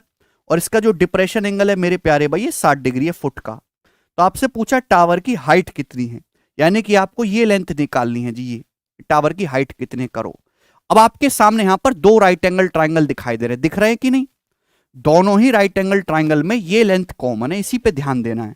सबसे पहले छोटा राइट एंगल पिक करो, 30 डिग्री के सामने 1 है छोटे में, तो 60 डिग्री के सामने कितना होगा? √3 होगा है भाई। तो भाई अगर ये लेंथ √3 है मेरे प्यारे भाई, तो ये लेंथ भी तो √3 आएगी, √3। आप बोलोगे जी सर ये भी √3 आएगी। अब बड़ा राइट एंगल देखो, बड़ा राइट एंगल में ये 60 है और ये आपका 30 बचा। अगर 30 के सामने √3 है, 30 के सामने √3 है, तो 60 के सामने कितना होगा? √3 का √3 गुना 3 यूनिट, तो जो पूरी लेंथ है आपकी 3 आ गई। 3 की वैल्यू सवाल में 195 मीटर दे रखी है। आपसे पूछा ये कितना है भाई, ये पूरा 3 है, ये कितना है यहां से यहां तक 1 है, तो कितना बचा 2 यूनिट। ये 2 यूनिट बचा कि नहीं, आप बोलोगे जी सर, तो आपको 2 यूनिट की वैल्यू निकालनी है। यहां पे 3 की वैल्यू 195, 1 की वैल्यू 65, तो 2 की वैल्यू आ जाएगी 130 मीटर। तो 130 मीटर इस सवाल का आंसर है, सी ऑप्शन करेक्ट है। ठीक है ना, ये 3 यूनिट है पूरा, ये 1 है तो ये 2 बचेगा, 2 की वैल्यू 130 मीटर। बेहतरीन सवाल है दोस्त। आगे चलेंगे अगले सवाल की तरफ। सवाल नंबर है आपके सामने 20। ये बताइएगा जल्दी से क्या उत्तर है इस क्वेश्चन का।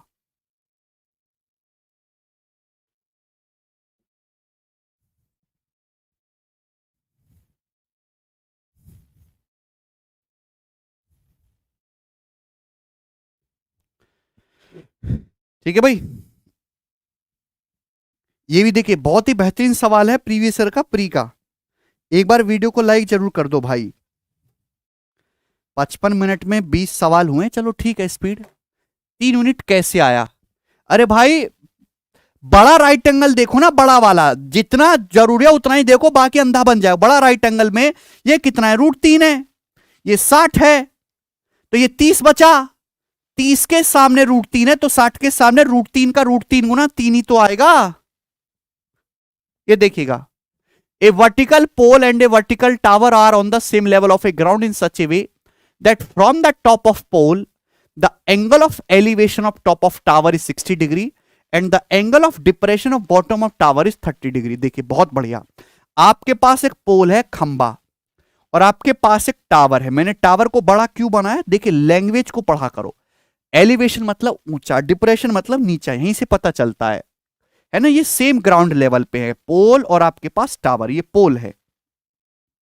अब सुनिएगा क्या कहना चाह रहा है कि पोल के टॉप से, ठीक है भाई, पोल के टॉप से मेरे दोस्तों टावर के टॉप का, ये टावर है, टावर के टॉप का एलिवेशन एंगल ये 60 डिग्री है।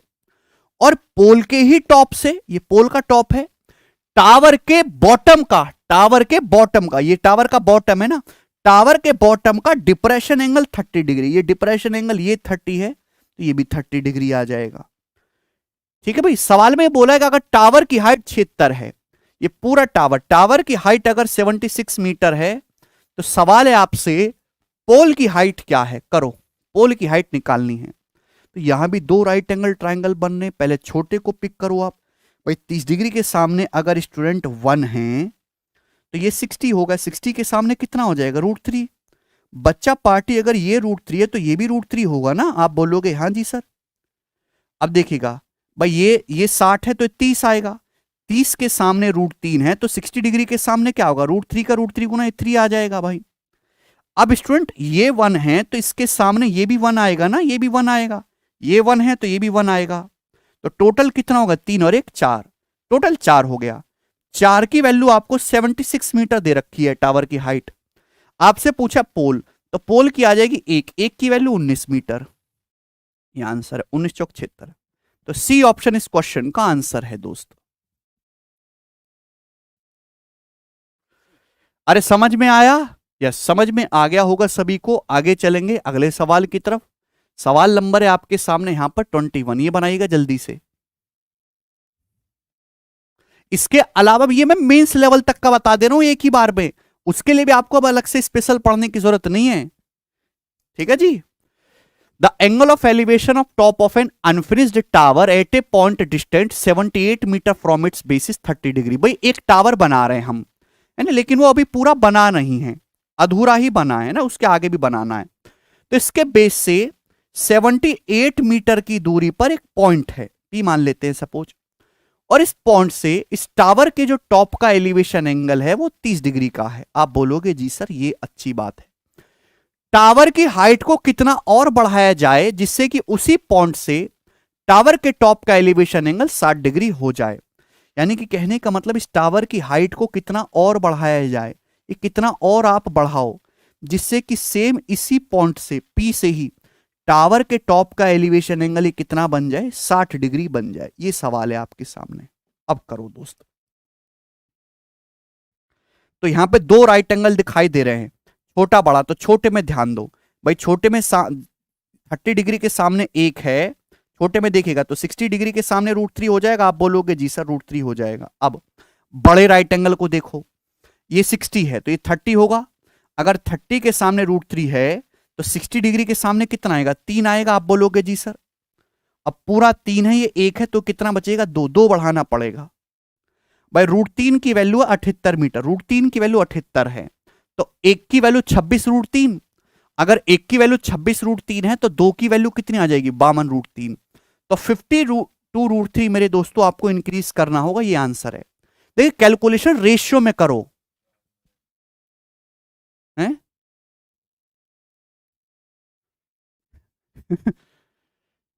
देखिए बच्चा कह रहा आज मजा नहीं आ रहा क्वेश्चन में, देखिए मजा लेने के लिए थोड़ना है, नौकरी लेने के लिए है। आपको मजा लेना है ना तो ओलंपियाड के सवाल करिए, मजा आएगा, पैसा नहीं आएगा, नौकरी नहीं आएगी। वैसा पढ़ो, इतना पढ़ो जिससे सिलेक्शन हो, दैट्स इट, और इसको फिर छोड़ दो। जीवन में दबी दोबारा मत पढ़ना, किसी काम का नहीं है। 52 √3 इस क्वेश्चन का आंसर है। सभी को बात समझ में आई? आगे चलेंगे, ठीक है ना। मजा भी देंगे भैया, 1 सेकंड थोड़ा इंतजार करो आप। सवाल नंबर आपके सामने आएगा 22, ये बताइएगा जल्दी से का आंसर है इस सवाल का।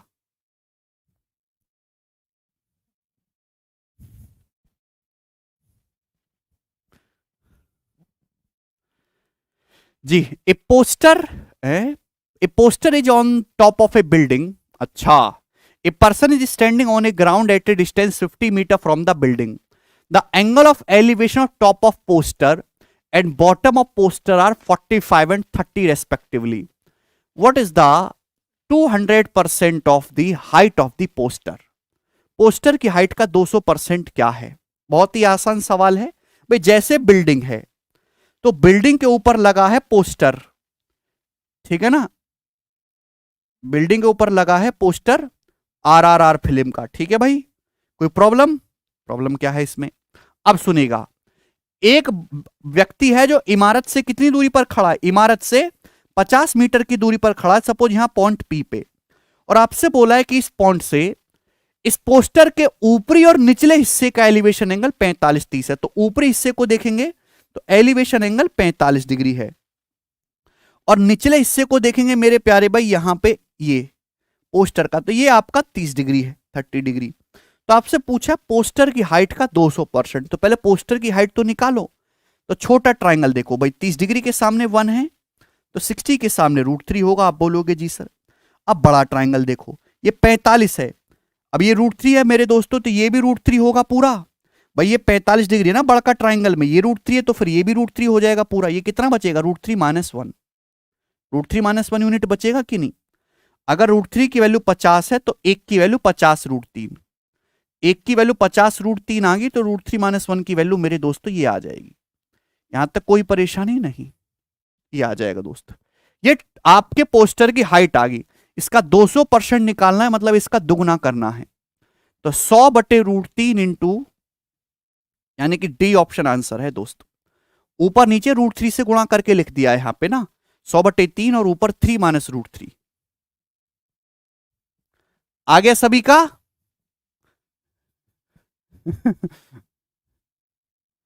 कोई प्रॉब्लम इसमें? ये बच्चा कह रहा है, ये देखिए सर शाम 6 से 8 वाले में मुझे अनब्लॉक कर दीजिए, मैं डाउट नहीं पूछ पा रहा। भाई मैंने किसी को ब्लॉक नहीं किया है। ब्लॉक नहीं करते हम किसी को भी। ये बताइएगा जल्दी से, सवाल आपके सामने आएगा यहां पर 23 नंबर, ये बताइएगा जल्दी से। बस हम इसके लास्ट उस पे आ चुके हैं, ये देखिएगा। हाँ, ये मोस्ट इंपॉर्टेंट सवाल है, पेड़ टूटने वाला चक्रवात में बहुत ज्यादा आता है, बताइएगा।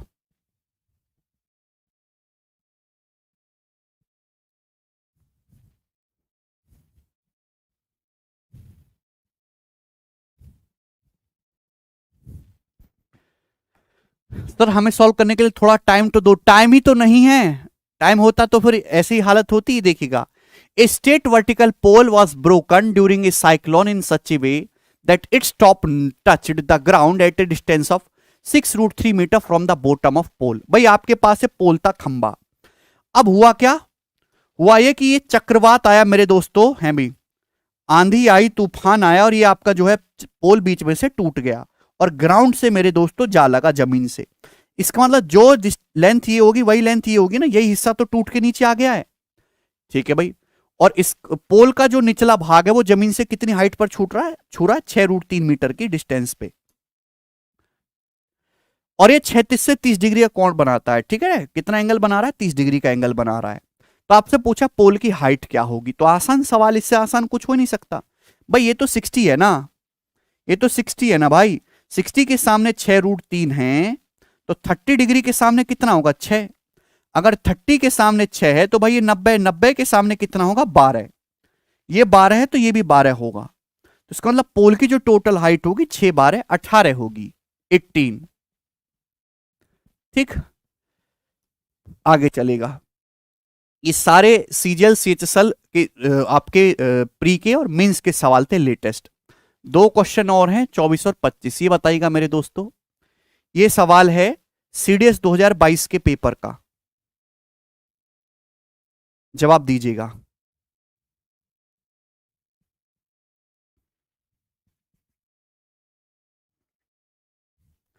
From an aeroplane flying above a river at an altitude of 1200 meter, it is observed that the angle of depression of opposite point on the two banks of river are 30 degree and theta.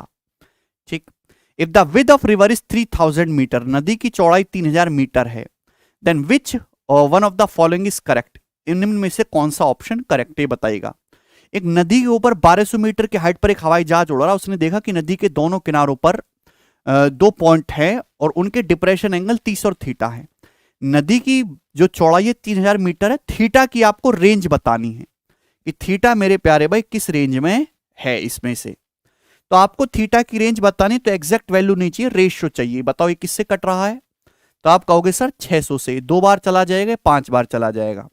मतलब आप ऐसे कहो कि जैसे आपकी नदी है, नदी कितनी चौड़ी है? 5 मीटर चौड़ी है। ठीक, आप बोलोगे हाँ जी सर। अब ये हवाई जहाज उड़ रहा है, हवाई जहाज उड़ रहा है मेरे दोस्तों, यहां पर ये हवाई जहाज उड़ रहा है, ऐसे समझिए। ठीक है ना, हवाई जहाज जो है जमीन से कितनी हाइट पर है? 2 की हाइट पर है। अब यहां पे नदी के किनारों पर 2 पॉइंट है, उनके जो डिप्रेशन एंगल है मेरे प्यारे भाई वो है 30 डिग्री और थीटा। मतलब ये 30 डिग्री होगा तो ये 30 डिग्री होगा भाई। यहां डिप्रेशन एंगल इस पॉइंट का थीटा है तो ये भी थीटा होगा। आपसे पूछा थीटा की रेंज। थीटा की रेंज तभी पता चलेगी, राइट एंगल ट्राइंगल है, जब मुझे ये पता चले ये कितना होगा। करना जरा इस सवाल में, थोड़ा स्मार्ट क्वेश्चन है लॉजिकली भाई। अगर 30 डिग्री के सामने 2 है तो आप मुझे बताइए कि यहां पे ये कितना हो जाएगा? 60। 60 के सामने कितना हो जाएगा? 2√3। ये 2√3 हो जाएगा। आप बोलोगे जी सर, यानी कि अप्रोक्स कितना हो जाएगा प्यारे बच्चे? ये अप्रोक्स आपका हो जाएगा √3 1.7 होता है, 3.4। ये अप्रोक्स 3.4 हो जाएगा मेरे दोस्त, हो जाएगा ना। तो यानी कि अगर ये पूरी नदी की चौड़ाई 5 है तो कितना बचेगा? 1.6 बचेगा अप्रोक्स में। तो अगर मैं यहां से tan थीटा निकालू तो tan थीटा आएगा मेरे प्यारे में, यहां से अप्रोक्स आएगा 2/1.6, यानी कि मेरे प्यारे भाई है भी 5/4। 5/4 का मतलब 1.25। तो tan थीटा 1.25 आएगा अप्रोक्स, लगभग। यानी कि थीटा की रेंज क्या होगी फिर? थीटा की जो रेंज होगी 45 से 90 के बीच। एक्चुअली में 45 से 60 के बीच थीटा की रेंज आ जाएगी। 45 से 60 के बीच ज्यादा ठीक रहेगा बोलना, 90 नहीं। ठीक है दोस्त, ओके। tan 45 कितना होता है? 1, और जबकि tan 60 होता है √3। हमारे tan थीटा का मान आया है अप्रोक्स 1.25। तो यानी कि थीटा की जो रेंज होगी वो 45 से 60 डिग्री के बीच में होगी। This should be the correct answer. समझ में आया ना? काफी अच्छा सवाल उन्होंने बनाने की कोशिश करी है।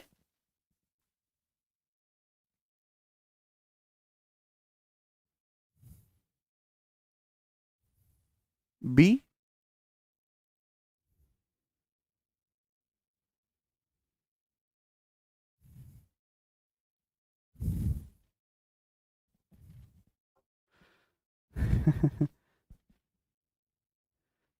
हाँ, फिर से मैं आपको समझाने की कोशिश करता हूं, ध्यान से सुनिएगा कि ये नदी है, नदी 3000 मीटर चौड़ी है और एक हवाई जहाज उड़ रहा है 1200 की हाइट पर। मैंने रेशियो ले लिया।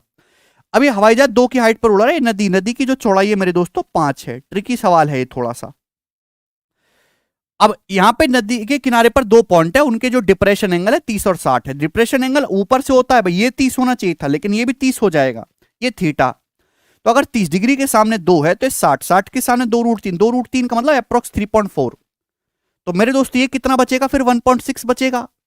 यानी कि इस राइट एंगल ट्राइंगल से अगर मैं tan थीटा निकालूंगा तो परपेंडिकुलर बटे BC आएगा 1.25 अप्रोक्स में। 1.25 1 से बड़ा है, यानी कि 45 डिग्री से बड़ा एंगल होगा। लेकिन √3 tan 60 होता है √3 मतलब 1.73, उससे छोटा है, तो 45 से 60 के बीच में आएगा ये एंगल। ठीक है भाई, चलिए अगला सवाल, लास्ट क्वेश्चन करेंगे हाइट एंड डिस्टेंस का, ये बताइएगा जल्दी से। सवाल नंबर है आपके सामने 25। ठीक है, इसके बाद अपन लोग मैक्सिमम मिनिमा करेंगे।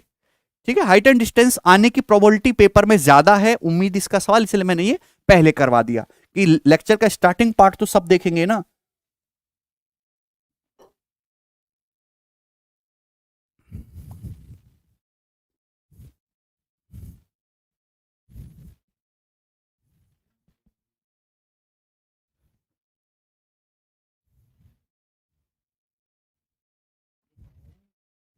जी, ये है जिनको मजा चाहिए सवालों में, ठीक है ना, तो ये मजेदार सवाल है। छोटा कर देते हैं हम थोड़ा सा, और इसको भी हम फीलिंग के साथ करेंगे। A flag pole on the top of a mall building is 75 metre high to an observer at a height of 400 metre the mall building at the pole subtend equal angle theta. If height of mall building is 325 metre then find the horizontal distance of the observer from the pole. देखिए ध्यान से समझिएगा मेरे दोस्त, बहुत ही बेहतरीन सवाल है। यह है एक क्या है भाई, एक मॉल बिल्डिंग है, ये एक मॉल है। ठीक है, ये मॉल बिल्डिंग की हाइट कितने? 325 मीटर है। मॉल की हाइट कितने? 325 मीटर। अब इसके ऊपर जो लगा हुआ एक फ्लैग पोल लगा हुआ है, फ्लैग पोल, इसके ऊपर लगा एक फ्लैग पोल, झंडा एक तरीके से लगा हुआ है 75 मीटर का। आप बोलोगे जी सर ठीक। अब एक ऑब्जर्वर है जो जमीन से 400 मीटर की हाइट पर है। अगर आप ध्यान से देखिए तो 325 प्लस 75 कितना हो गया? 400। यानी कि ऑब्जर्वर जो होगा जमीन से 400 मीटर की हाइट पर है। इसका मतलब ये तो आपकी जमीन होगी क्षैतिज रेखा है भाई, ये तो आपकी जमीन होगी सीधी सीधी 400 मीटर की हाइट पर है। यानी कि ऑब्जर्वर कहां पे आ जाएगा? ऑब्जर्वर की आंख जो है यहीं पे आ जाएगी, ऑब्जर्वर यहीं आ गया बिल्कुल इसके बराबर में। अब बोला गया है कि ये मॉल बिल्डिंग जो है और ये फ्लैग पोल है, ऑब्जर्वर की आंख पे इक्वल एंगल बनाते हैं। ठीक है ना, ये तो बोला इक्वल एंगल बनाते हैं। इक्वल एंगल बनाने का क्या मतलब है? जैसे कि ये कोई ऑब्जेक्ट है हमारा, ये कोई ऑब्जेक्ट है मेरे दोस्तों, ये आंख है, ये कितना एंगल बनाएगा? तो भाई आंख क्या देखती है भाई? ऐसे ऐसे 10 ये पास करती है, तो ये जो एंगल होता है ना, ये ऑब्जेक्ट आदमी की आंख पे इतना एंगल बनाएगा, इसकी जानकारी होनी चाहिए आपको। तो भाई ये आपका फ्लैग पोल है, कितने हाइट का? 75 मीटर। तो आदमी की आंख पे मेरे दोस्तों सपोज ये थीटा एंगल बना रहा है, ये एंगल थीटा बना रहा है। अभी आपका मॉल बिल्डिंग है, मॉल बिल्डिंग भी आदमी की आंख पे थीटा ही एंगल बनाएगा। तो ये मॉल बिल्डिंग का टॉप है, ये बॉटम है, तो ये आदमी की आंख को मिला दो मेरे प्यारे भाई, ये एंगल भी यहां पर थीटा बन रहा है। ये एंगल 90 डिग्री का होगा स्टूडेंट्स, क्योंकि ये 400 400 बराबर हैं। तो आपसे पूछा है फ्लैग पोल और आदमी के बीच की हॉरिजॉन्टल डिस्टेंस। ये आपका फ्लैग पोल है, ये आदमी, इनके बीच की हॉरिजॉन्टल डिस्टेंस 36 दूरी, आपको ये बताना है, ये डिस्टेंस करो, जवाब दीजिएगा। तो मेरे दोस्त तरीके इसको बहुत सारे, आप इसमें ट्रिग्नोमेट्री tan 2 थीटा का भी कंसेप्ट लगा सकते हैं, लेकिन ये ज्योमेट्री से ज्यादा आसान है। आपको मेरे प्यारे भाई ये दिखाई दे रहा है एक ट्राइंगल, ये आपको एक राइट एंगल ट्राइंगल दिखाई दे रहा है, दिखाई दे रहा है ना राइट एंगल ट्राइंगल। और ये क्या? ये जो लाइन एक तरीके से एंगल बाइसेक्टर है, कोण समद्वि भाजक। किसी भी ट्राइंगल में एंगल बाइसेक्टर जब खींचेंगे तो एंगल बाइसेक्टर अपोजिट साइड को उसी रेशियो में डिवाइड करता है जिस रेशियो में एंगल बनाने वाली साइड होंगी।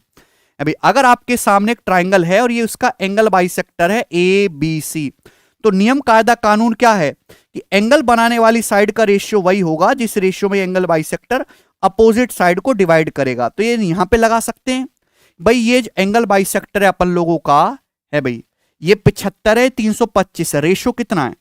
25 तिया 75, 25 से कम 25, 7 25 तिया 75, 3 13।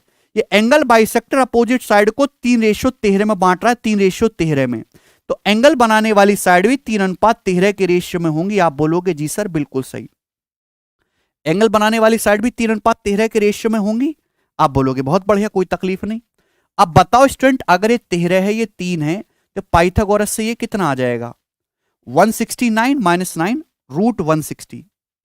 पाइथागोरस से कितना आ जाएगा भाई? ये 13 यूनिट है, 3 यूनिट है, तो 169 माइनस 9 रूट 160। रूट 160 का मतलब 4 रूट 10, 4 रूट 10, और 4 रूट 10 की वैल्यू सवाल में कितनी है? 400 मीटर। ये 4 रूट 10 आ जाएगा पाइथागोरस से, 400 मीटर है। कितने गुना है मेरे प्यारे भाई? 100।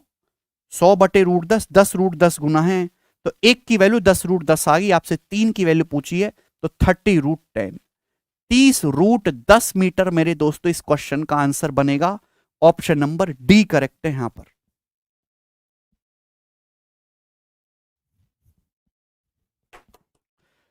बताइए, समझ में आया? मजा आया?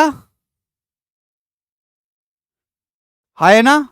ये स्मार्टेस्ट अप्रोच है इस टाइप के सवाल को करने की, अगर आपको कंसेप्ट पता है।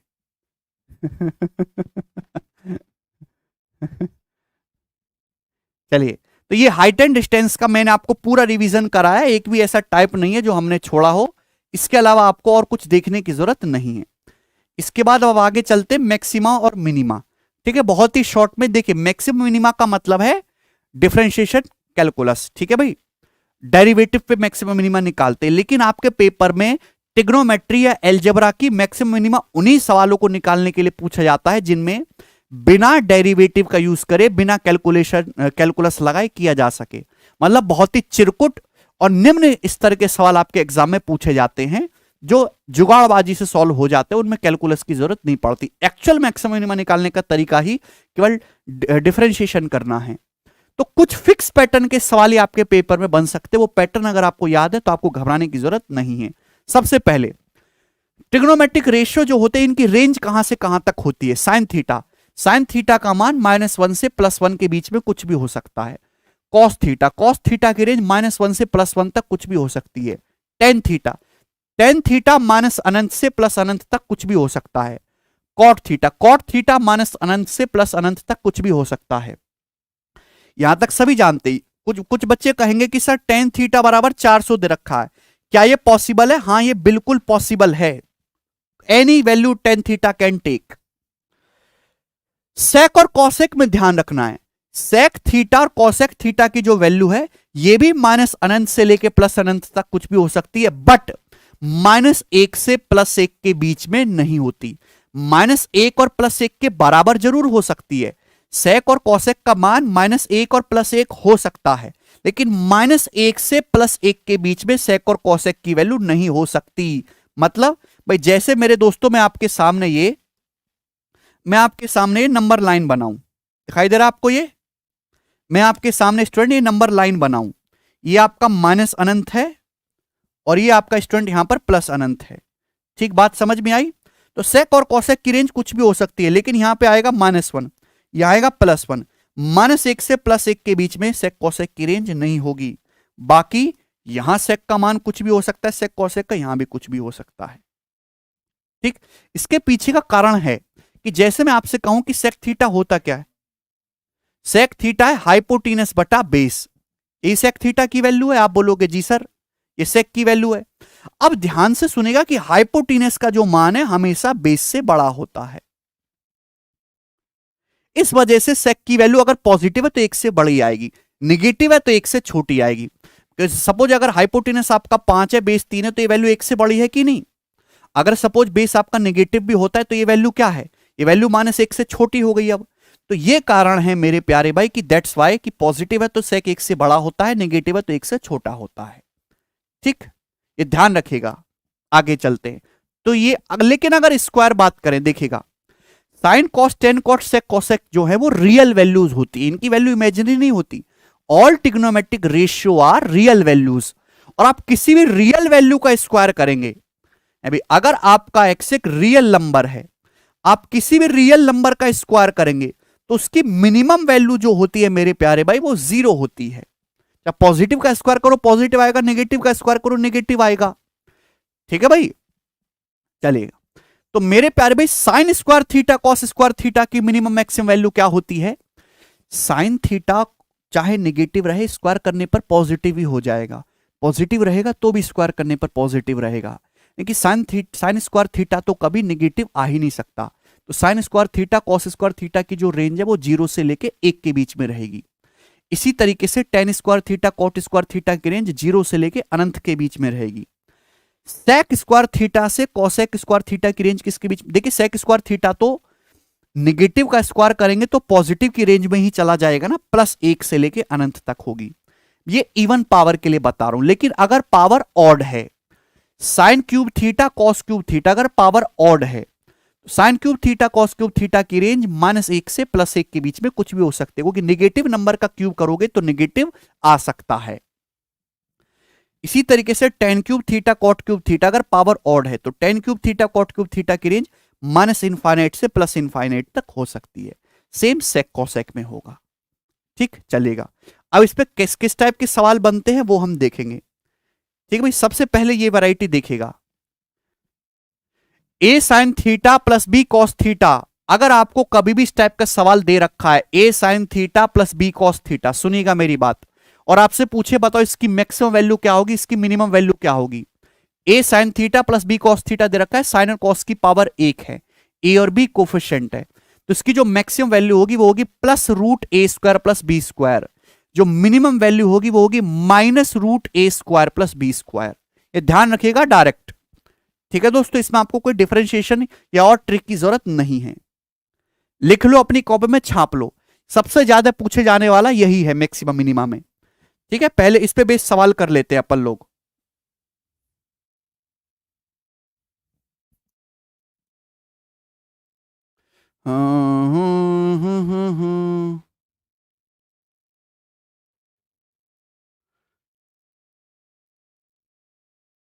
हाँ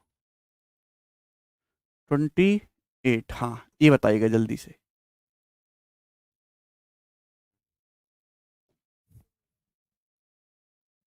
कोई बात ना, ये बताइएगा भाई, ये ए बी और सी ये तीनों क्वेश्चन बताओ। 4 sign theta plus 9.6 cos theta, इसकी मैक्सिमम वैल्यू कितनी होगी? 1 + 7√3/2 sign theta plus 7/2 cos theta, और ये आपका सी। ए बी और सी तीनों क्वेश्चन बताने। ध्यान से देखेंगे तो a sine theta plus b cos theta form है, आपको इसकी मैक्सिमम वैल्यू बताने। मैक्सिमम वैल्यू कितनी होगी? A sine theta plus b cos theta है ना, +√a² plus b square, minimum -√a² plus b square. अब सुनिएगा, 4 और 9.6 का मैक्सिमम वैल्यू क्या होगी? ये हो जाएगी ना 4 स्क्वायर प्लस 9.6 स्क्वायर, यानी कि अल्टीमेटली आपको यहां पे पाइथागोरस थ्योरम लगानी है, ट्रिपलेट निकालना होता है।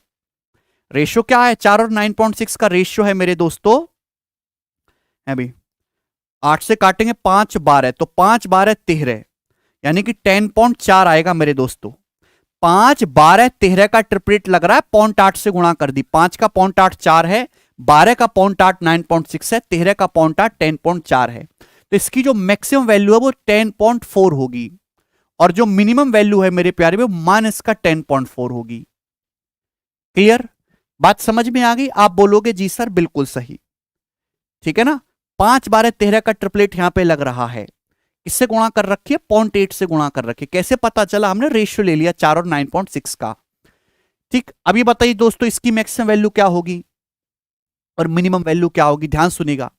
अब देखिएगा, 1 तो फिक्स है ना, मिनिमम ना मैक्सिमम, मुझे इसका निकालना है। 7√3/2 sign theta plus 7/2 cos theta, तो मैक्सिमम वैल्यू निकालने 7/2 तो आना ही आना है, 7/2 तो आएगा ही आएगा ना, पाइथागोरस लगाएंगे हम लोग √3 और 1 पे, √3 और 1 पे पाइथागोरस लगाएंगे तो 3 1 4, 4 का √2 यानी कि 7। तो यानी कि मैक्सिमम वैल्यू अगर आपको निकालने इसकी तो 1 + 7 आएगी 8, और इसकी मिनिमम वैल्यू निकालने तो 1 - 7 आएगी -6। मिनिमम क्या होगी इसकी वैल्यू? -7, तो 1 - 7 -6, तो मैक्सिमम वैल्यू 8 होगी और मिनिमम वैल्यू इसकी -6 होगी। ठीक है ना, क्योंकि इसकी मैक्सिमम +7 है, मिनिमम इसकी -7 है। इसी हिसाब से आपको देखना है। सर मैक्सिमम मिनिमम प्री में आता है क्या? मोहम्मद सादा बहुत ज्यादा नहीं आता है, कभी कभी छठे चौमासे एक आध सवाल आ गया, बहुत ज्यादा इंपॉर्टेंट नहीं है। अमरजीत यादव कह रहे सर डिफरेंशिएट करके बताओ, अभी बताओ, डिफरेंशिएट करके बताओ इसको, है बताएंगे तभी रोने लगेगा, कहीं मत बताओ। ये देखिएगा भाई, आपको इसकी मैक्सिमम मिनिमम वैल्यू निकालने, 5 तो फिक्स है, मतलब आपको केवल इस पे ध्यान देना है। A sine theta plus b cos theta, तो 2 और -3 पे क्या आ जाएगी इसकी मैक्सिमम वैल्यू, 2 का स्क्वायर प्लस -3 का स्क्वायर, यानी कि मेरे प्यारे भाई 9 4 13। तो मैक्सिमम वैल्यू तो इसकी √13 है और मिनिमम है -√13। तो 5 + √13 और 5 - √13, मैक्सिमम वैल्यू 5 + √13, मिनिमम वैल्यू 5 - √13। आ गया?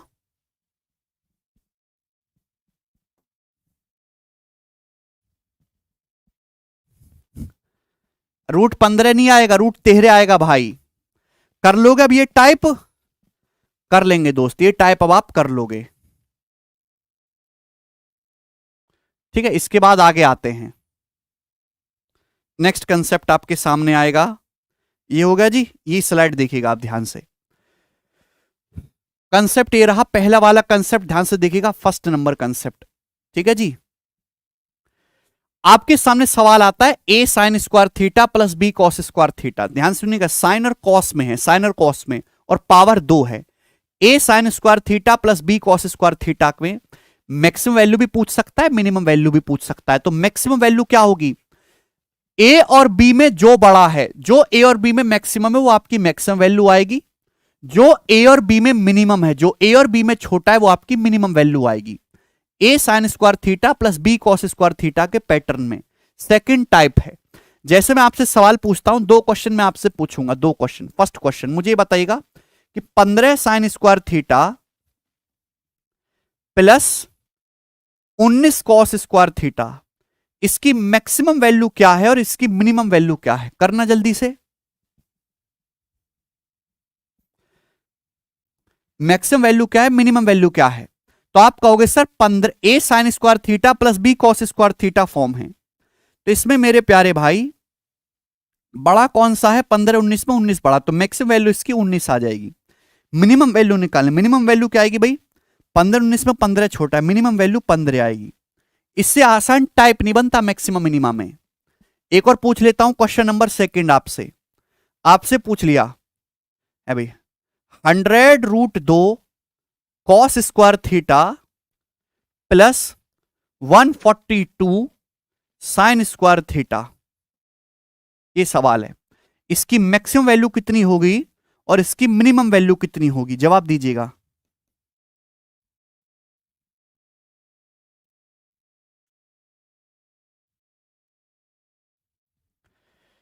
अब ध्यान से समझने वाली बात है स्टूडेंट, कुछ भी नहीं है मेरे दोस्तों इसमें। अब 100√2 कितना होता है, √2 होता है मेरे प्यारे भाई, √2 होता है अप्रोक्स 1.414, √2 अप्रोक्स 1.414 होता है। तो 100√2 आएगा 141.4 अप्रोक्स, यानी कि मेरे दोस्तों ये छोटा है, ये बड़ा है। 141.4 में और 142 में 142 बड़ा होता है, तो मैक्सिमम वैल्यू इसकी 142 है और मिनिमम वैल्यू है इसकी 100√2। बस इतना सा कंसेप्ट है। क्लियर है? चलिए आगे चलते हैं। नेक्स्ट कंसेप्ट आपके सामने आएगा मेरे दोस्तों। 2 टाइप बता दिए मैंने आपको, तीसरा सवाल फेंक के मारे कंसेप्ट। ये देखिएगा, साइन की पावर n थीटा कॉस की पावर n थीटा, साइन की पावर n थीटा कॉस की पावर n थीटा मल्टीप्लाई में है, पावर n है। देखिए दोनों जगह सेम पावर होगी, यहां भी पावर n है, यहां भी पावर n है। साइन की पावर n थीटा कॉस की power n theta, maximum value आपको निकालनी है। अब 2 केस बनते हैं, जब ऑड होगा और जब इवन होगा। अगर पावर आपकी ऑड है, अगर पावर आपकी ऑड है मेरे प्यारे भाई, तो मैक्सिमम वैल्यू होगी 1/2 की पावर n और मिनिमम वैल्यू होगी -1/2 की पावर n। अगर पावर ऑड है तो मैक्सिमम वैल्यू 1/2 की पावर n और मिनिमम वैल्यू आएगी -1/2 की पावर n। इसी में साइन की पावर n थीटा कॉस की पावर n थीटा, अगर पावर आपकी इवन है, पावर इवन है, तो मैक्सिमम वैल्यू 1/2 की पावर n होगी और मिनिमम वैल्यू जो होगी मेरे दोस्तों वो 0 होगी। ये मिनिमम लिखा जाएगा ना यहां पे, मिनिमम वैल्यू जो होगी स्टूडेंट्स वो आपकी 0 होगी। अगर पावर आपकी इवन है, साइन की पावर n थीटा और कॉस की पावर n थीटा में, तो मैक्सिमम वैल्यू तो 1/2 की पावर n होगी और मिनिमम वैल्यू 0 होगी। तो दोनों ही केस में मैक्सिमम तो 1/2 की पावर n है, लेकिन मिनिमम का चक्कर है। मिनिमम वैल्यू ऑड पावर होने पर -1/2 की पावर n और पावर इवन होने पर 0। ठीक, चलेगा। अब इस पे बेस सवाल कर लेते हैं। बहुत ही आसान से सवाल है मेरे प्यारे भाई, जो इस पे आया हुआ है। कहां मर गया?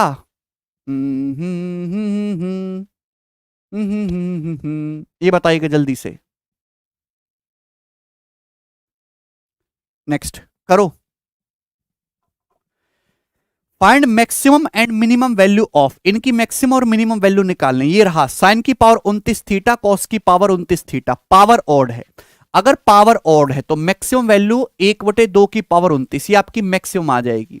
मिनिमम वैल्यू -1/2 की पावर 29, ये आपकी मिनिमम वैल्यू आ जाएगी। ठीक, अगर पावर इवन है, साइन की पावर 140 थीटा, कॉस की पावर 140 थीटा, तो मैक्सिमम वैल्यू 1/2 की पावर 140 आएगा, पावर इवन है, और मिनिमम वैल्यू 0 आएगा। क्योंकि पावर इवन होने पर बच्चों ना नेगेटिव ले नहीं सकता ना, तो मिनिमम कहां जाएगा? 0। ठीक है भाई, खत्म होने वाला है। वीडियो एंड होने से पहले आप 10,000 लाइक्स पूरे करवा दीजिए। ये हो गया। अगला कंसेप्ट मेरे प्यारे भाई, यहां पर लास्ट कंसेप्ट होगा, प्यार से समझिएगा, और ये आपको ध्यान देना है, ध्यान देना है। सबसे ज्यादा पेपर में यही सवाल पूछा जाता है इसी कंसेप्ट पे, चौथा पांचवा जो मैं आपको बता रहा हूं।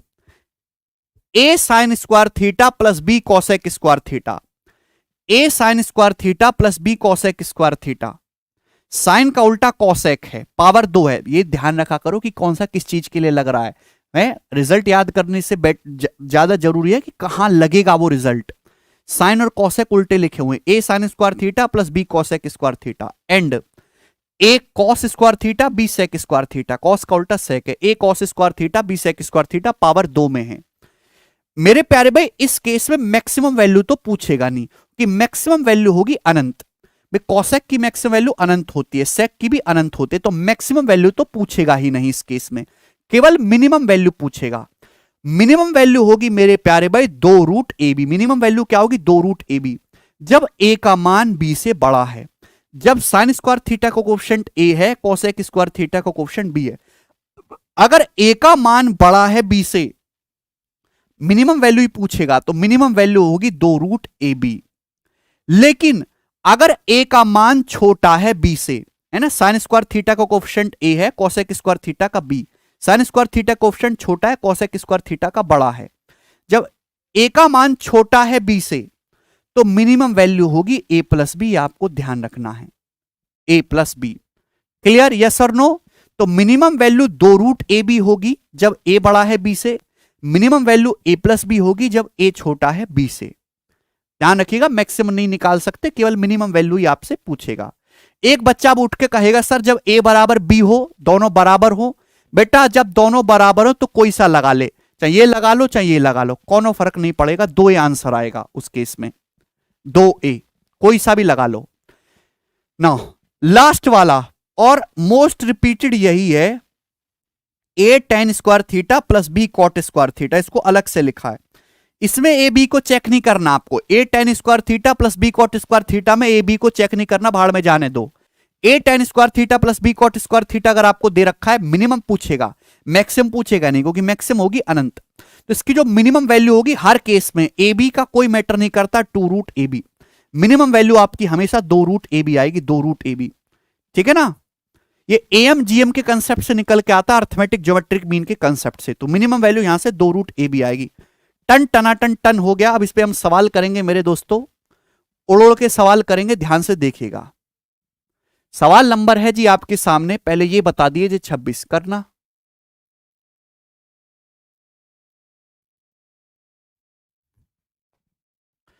थ्री साइन थीटा -4 का मैक्सिमम मान, ये तो कुछ नहीं कर सकते। मैक्सिमम मान तभी होगा जब ये साइन मैक्सिमम, साइन की मैक्सिमम वैल्यू होती है +1, तो यानी कि 3 × 1 3 - 4 -1, तो इसकी मैक्सिमम वैल्यू जो है वो -1 है। इस सीडीएस का सवाल था, आसान था कि नहीं? क्वेश्चन कर लिया सभी ने? चलो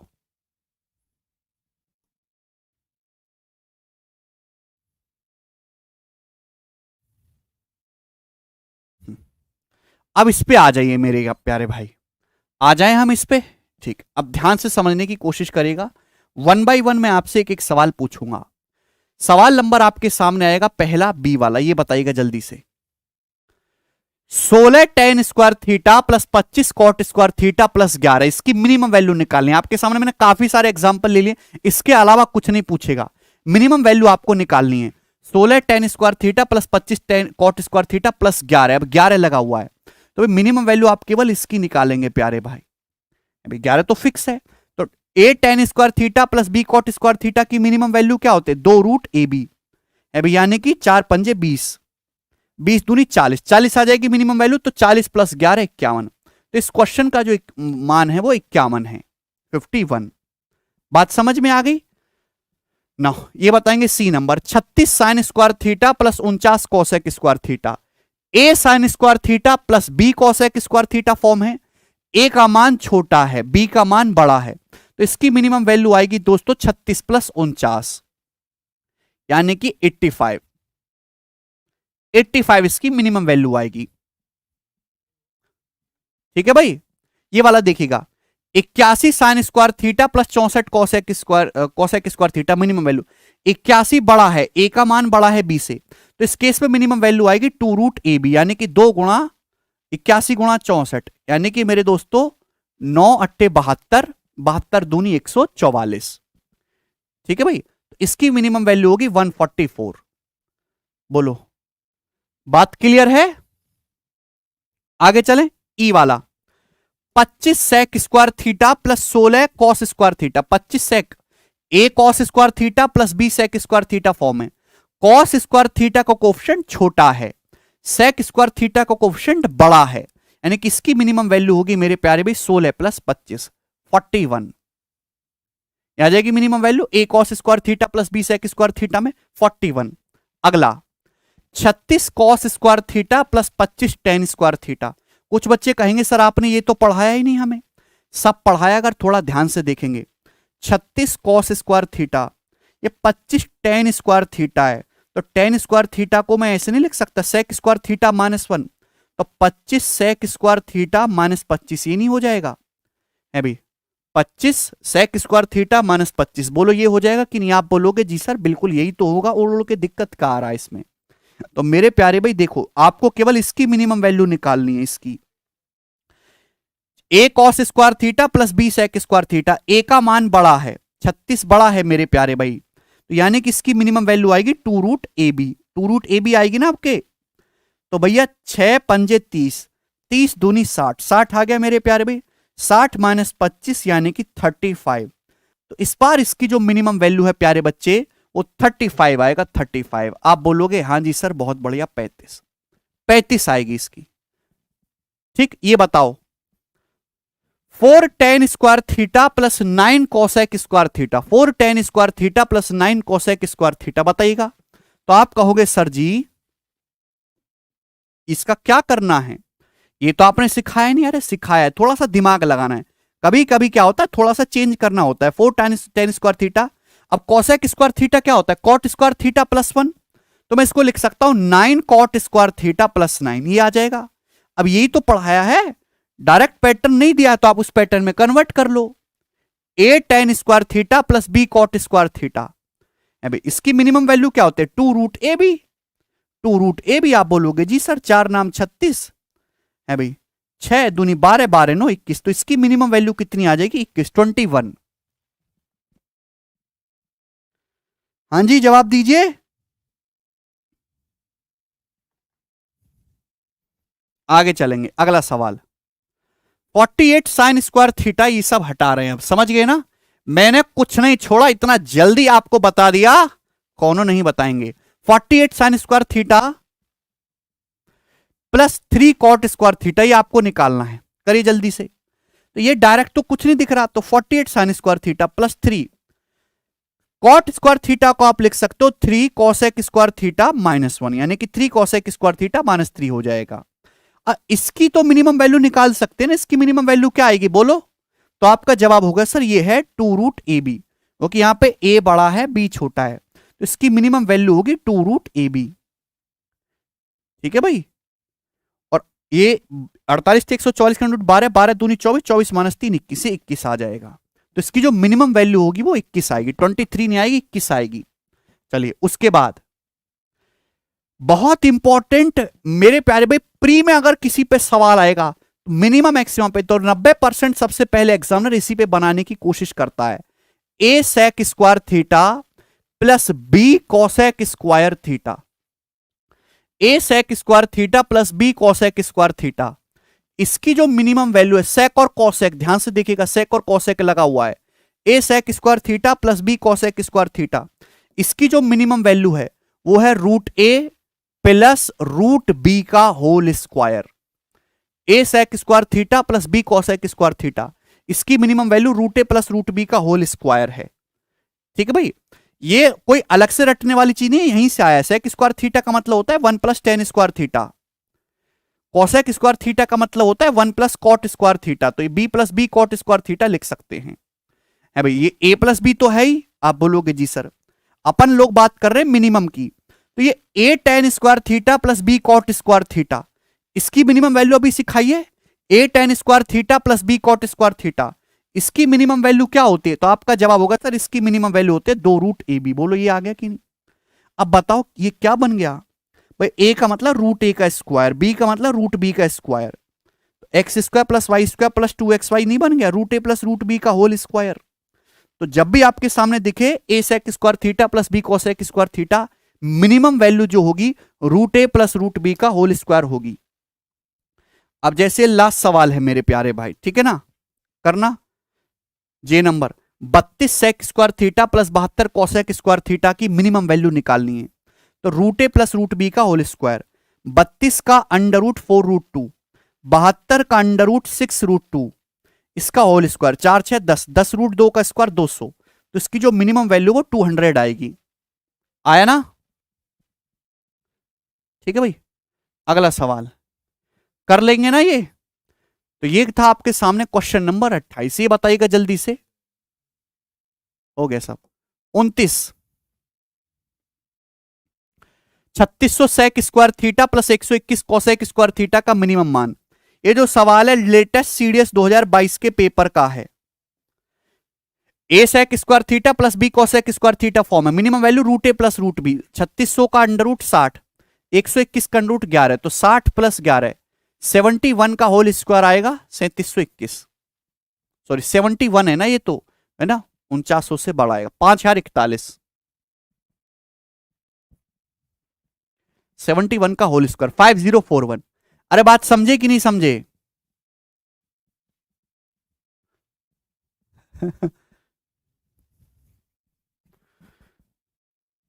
सुनांदु रॉय कह रहे हैं सर बातें करो, अरे मैं 2 घंटे में निपटाने की कोशिश कर रहा हूं, तुम कह रहे हो बातें करो।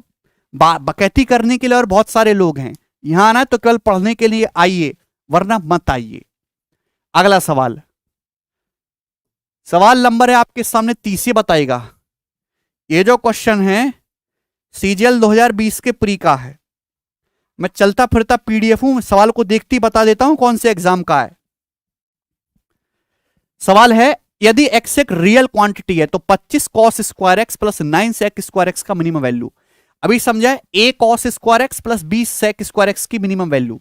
a का मान बड़ा है b से, 25 बड़ा है 9 से, इसकी minimum value 2 root a b आएगी। यानी कि मेरे दोस्तों 5 या 15 दूनी 30, 30 आ जाएगा इस सवाल का आंसर 30। अगर उल्टा होता ना, यहां 9 कर देता यहां 25 कर देता, तो इस केस में इसकी मिनिमम वैल्यू आती फिर 9 प्लस 25 34। आगे चलेंगे, अगला सवाल, सवाल है आपके सामने 31 नंबर, ये बताइएगा जल्दी से, करो। The minimum value of this, इसकी मिनिमम वैल्यू बताने, sine square theta plus cos square theta plus sec square theta plus cosec square theta plus tan square theta plus cot square theta. ये सबसे ज्यादा है, 2-3 बार पेपर में लगातार आया था, ये फिर आना बंद हो गया। इसकी मिनिमम वैल्यू आपको बताने, मैक्सिमम तो पूछेगा नहीं, अनंत होगी। अब देखो sign square theta plus cos square theta तो 1 होता है फिक्स, ना मिनिमम ना मैक्सिमम। अब कुछ बच्चे क्या करेंगे, सर आपने ये फॉर्मूला भी सिखा दिया, ये भी सिखा दिया, यहां पे अलग लगा लो फॉर्मूले, यहां पे अलग, ऐसे नहीं होता। पहले एक ही पैटर्न में लाइए, एक ही पैटर्न में। भाई सेक स्क्वायर थीटा का मतलब होता है 1 plus tan square theta, cosec square theta का मतलब होता है 1 plus cot square theta, 1 plus tan square theta, तो 2 टेन स्क्वायर थीटा हो जाएगा। ए भाई 2 कॉट स्क्वायर थीटा हो जाएगा मेरे प्यारे भाई, बोलो बात समझे कि नहीं समझे? ठीक है भाई, 1 प्लस कॉट स्क्वायर थीटा लिखेंगे 1 को उपचे में, cot square theta plus cot square theta हो जाएगा आपका 2, तो 1 1 1 3 हो गया। अब इसकी मिनिमम वैल्यू क्या होगी? इसकी minimum value a tan square theta plus b cot square theta की 2 रूट ए बी, यानी कि मेरे दोस्तों 4 3 7, तो मिनिमम वैल्यू इसकी 7 है। मिनिमम जो वैल्यू आएगी इसकी 7 आएगी। अजय कुमार पांडे पहले a प्लस बी प्लस सी बताना होगा ना, तब होगा ये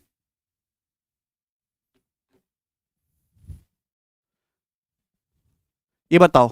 31 नंबर हो गया, आगे चलेंगे। अगला सवाल, सवाल नंबर है आपके सामने 32, ये करो जल्दी से।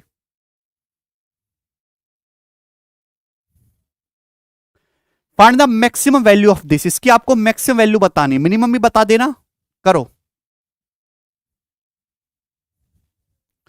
16 गुणा 64 की पावर साइन थीटा गुणा 256 की पावर कॉस थीटा।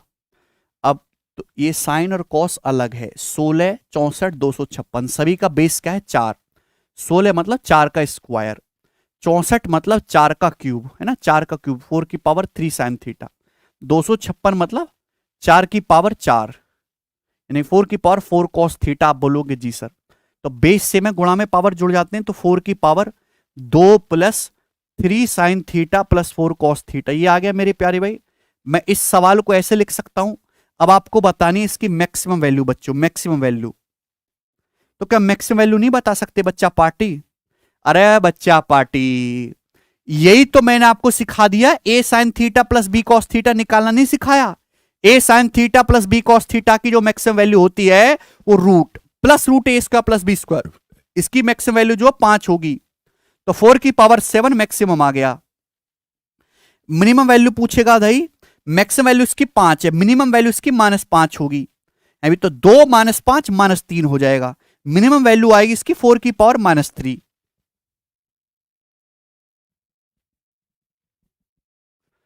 4 की पावर हाँ -3, 3 sign theta plus 4 cos theta की मिनिमम वैल्यू -5 होगी, 2 लगा हुआ 2 -5 -3, तो मैक्सिमम पूछेगा 4 की पावर 7, मिनिमम वैल्यू पूछेगा 4 की पावर -3।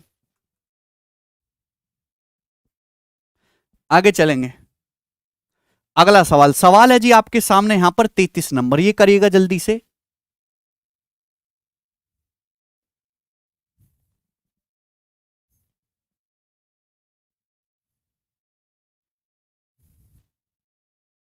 अरे मजा आ रहा है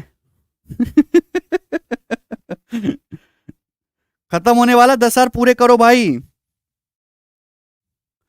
हाँ जी अजय कुमार पांडे, हम ये सॉल्व कर सकते हैं, लेकिन आपको पहले a प्लस बी प्लस सी बताना पड़ेगा कि वो 90 डिग्री या 180 डिग्री हर एक पे अलग अलग आएगी। Find the maximum value of this, इसकी मैक्सिमम वैल्यू बतानी है। तो ये एक मिसलिनियस पैटर्न है। 27 का मतलब क्या होता है? 27 का मतलब 3 का क्यूब, तो 3 की पावर 3 साइन स्क्वायर थीटा। अब 243 क्या है भाई? 3 की पावर मेरे दोस्तों 5, 3 तिया 9 तिया 27 तिया 81 तिया 243, 3 की पावर 5 कॉस स्क्वायर थीटा है ना, बेस सेम है तो पावर ऐड हो जाएंगी, तो ये आ जाएगा मेरे दोस्तों 5 कॉस स्क्वायर थीटा। ठीक है, तो आपको बतानी है इसकी मैक्सिमम वैल्यू और आपको बतानी है इसकी मिनिमम वैल्यू, दोनों ही बता सकते हैं। अब मैंने ये आपको सिखाया है बच्चा पार्टी, सिखाया है कि नहीं? ये सिखाया है। A sine square theta plus b cos square theta में जो बड़ा है वो मैक्सिमम होगा, जो छोटा है वो मिनिमम होगा। तो इसकी भैया मैक्सिमम वैल्यू कितनी होगी बच्चा पार्टी? मैक्सिमम वैल्यू आएगी 3 की पावर 5। भाई इनमें मैक्सिमम, इसकी मैक्सिमम वैल्यू क्या है? 5, मिनिमम वैल्यू है 3।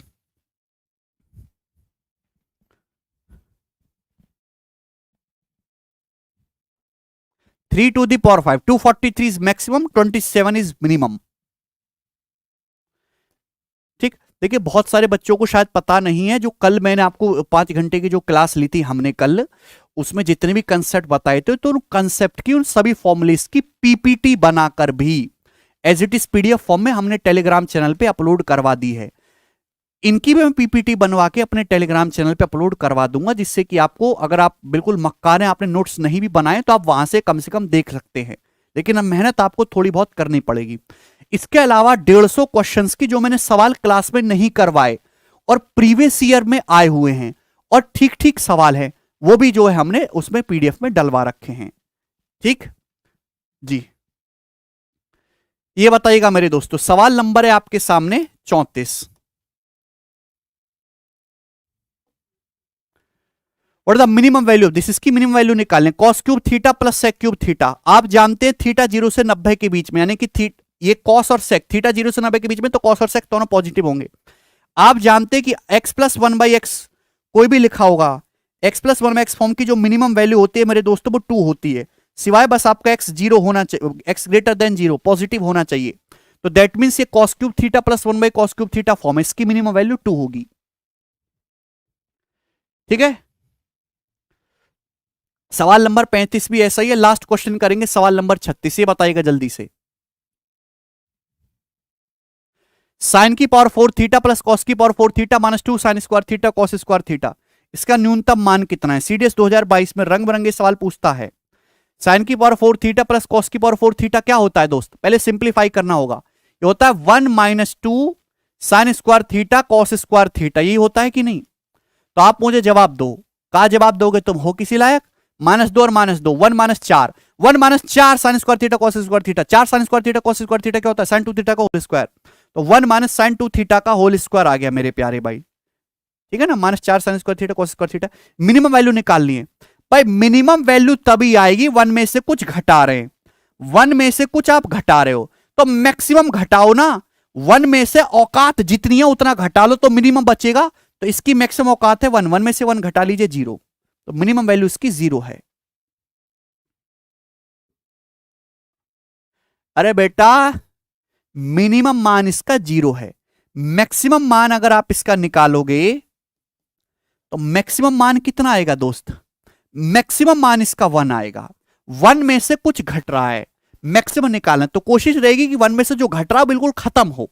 तो साइन स्क्वायर 2 थीटा की मिनिमम वैल्यू 0 होती है, 1 में से 0 घटाएंगे तो आपका मैक्सिमम आएगा 1।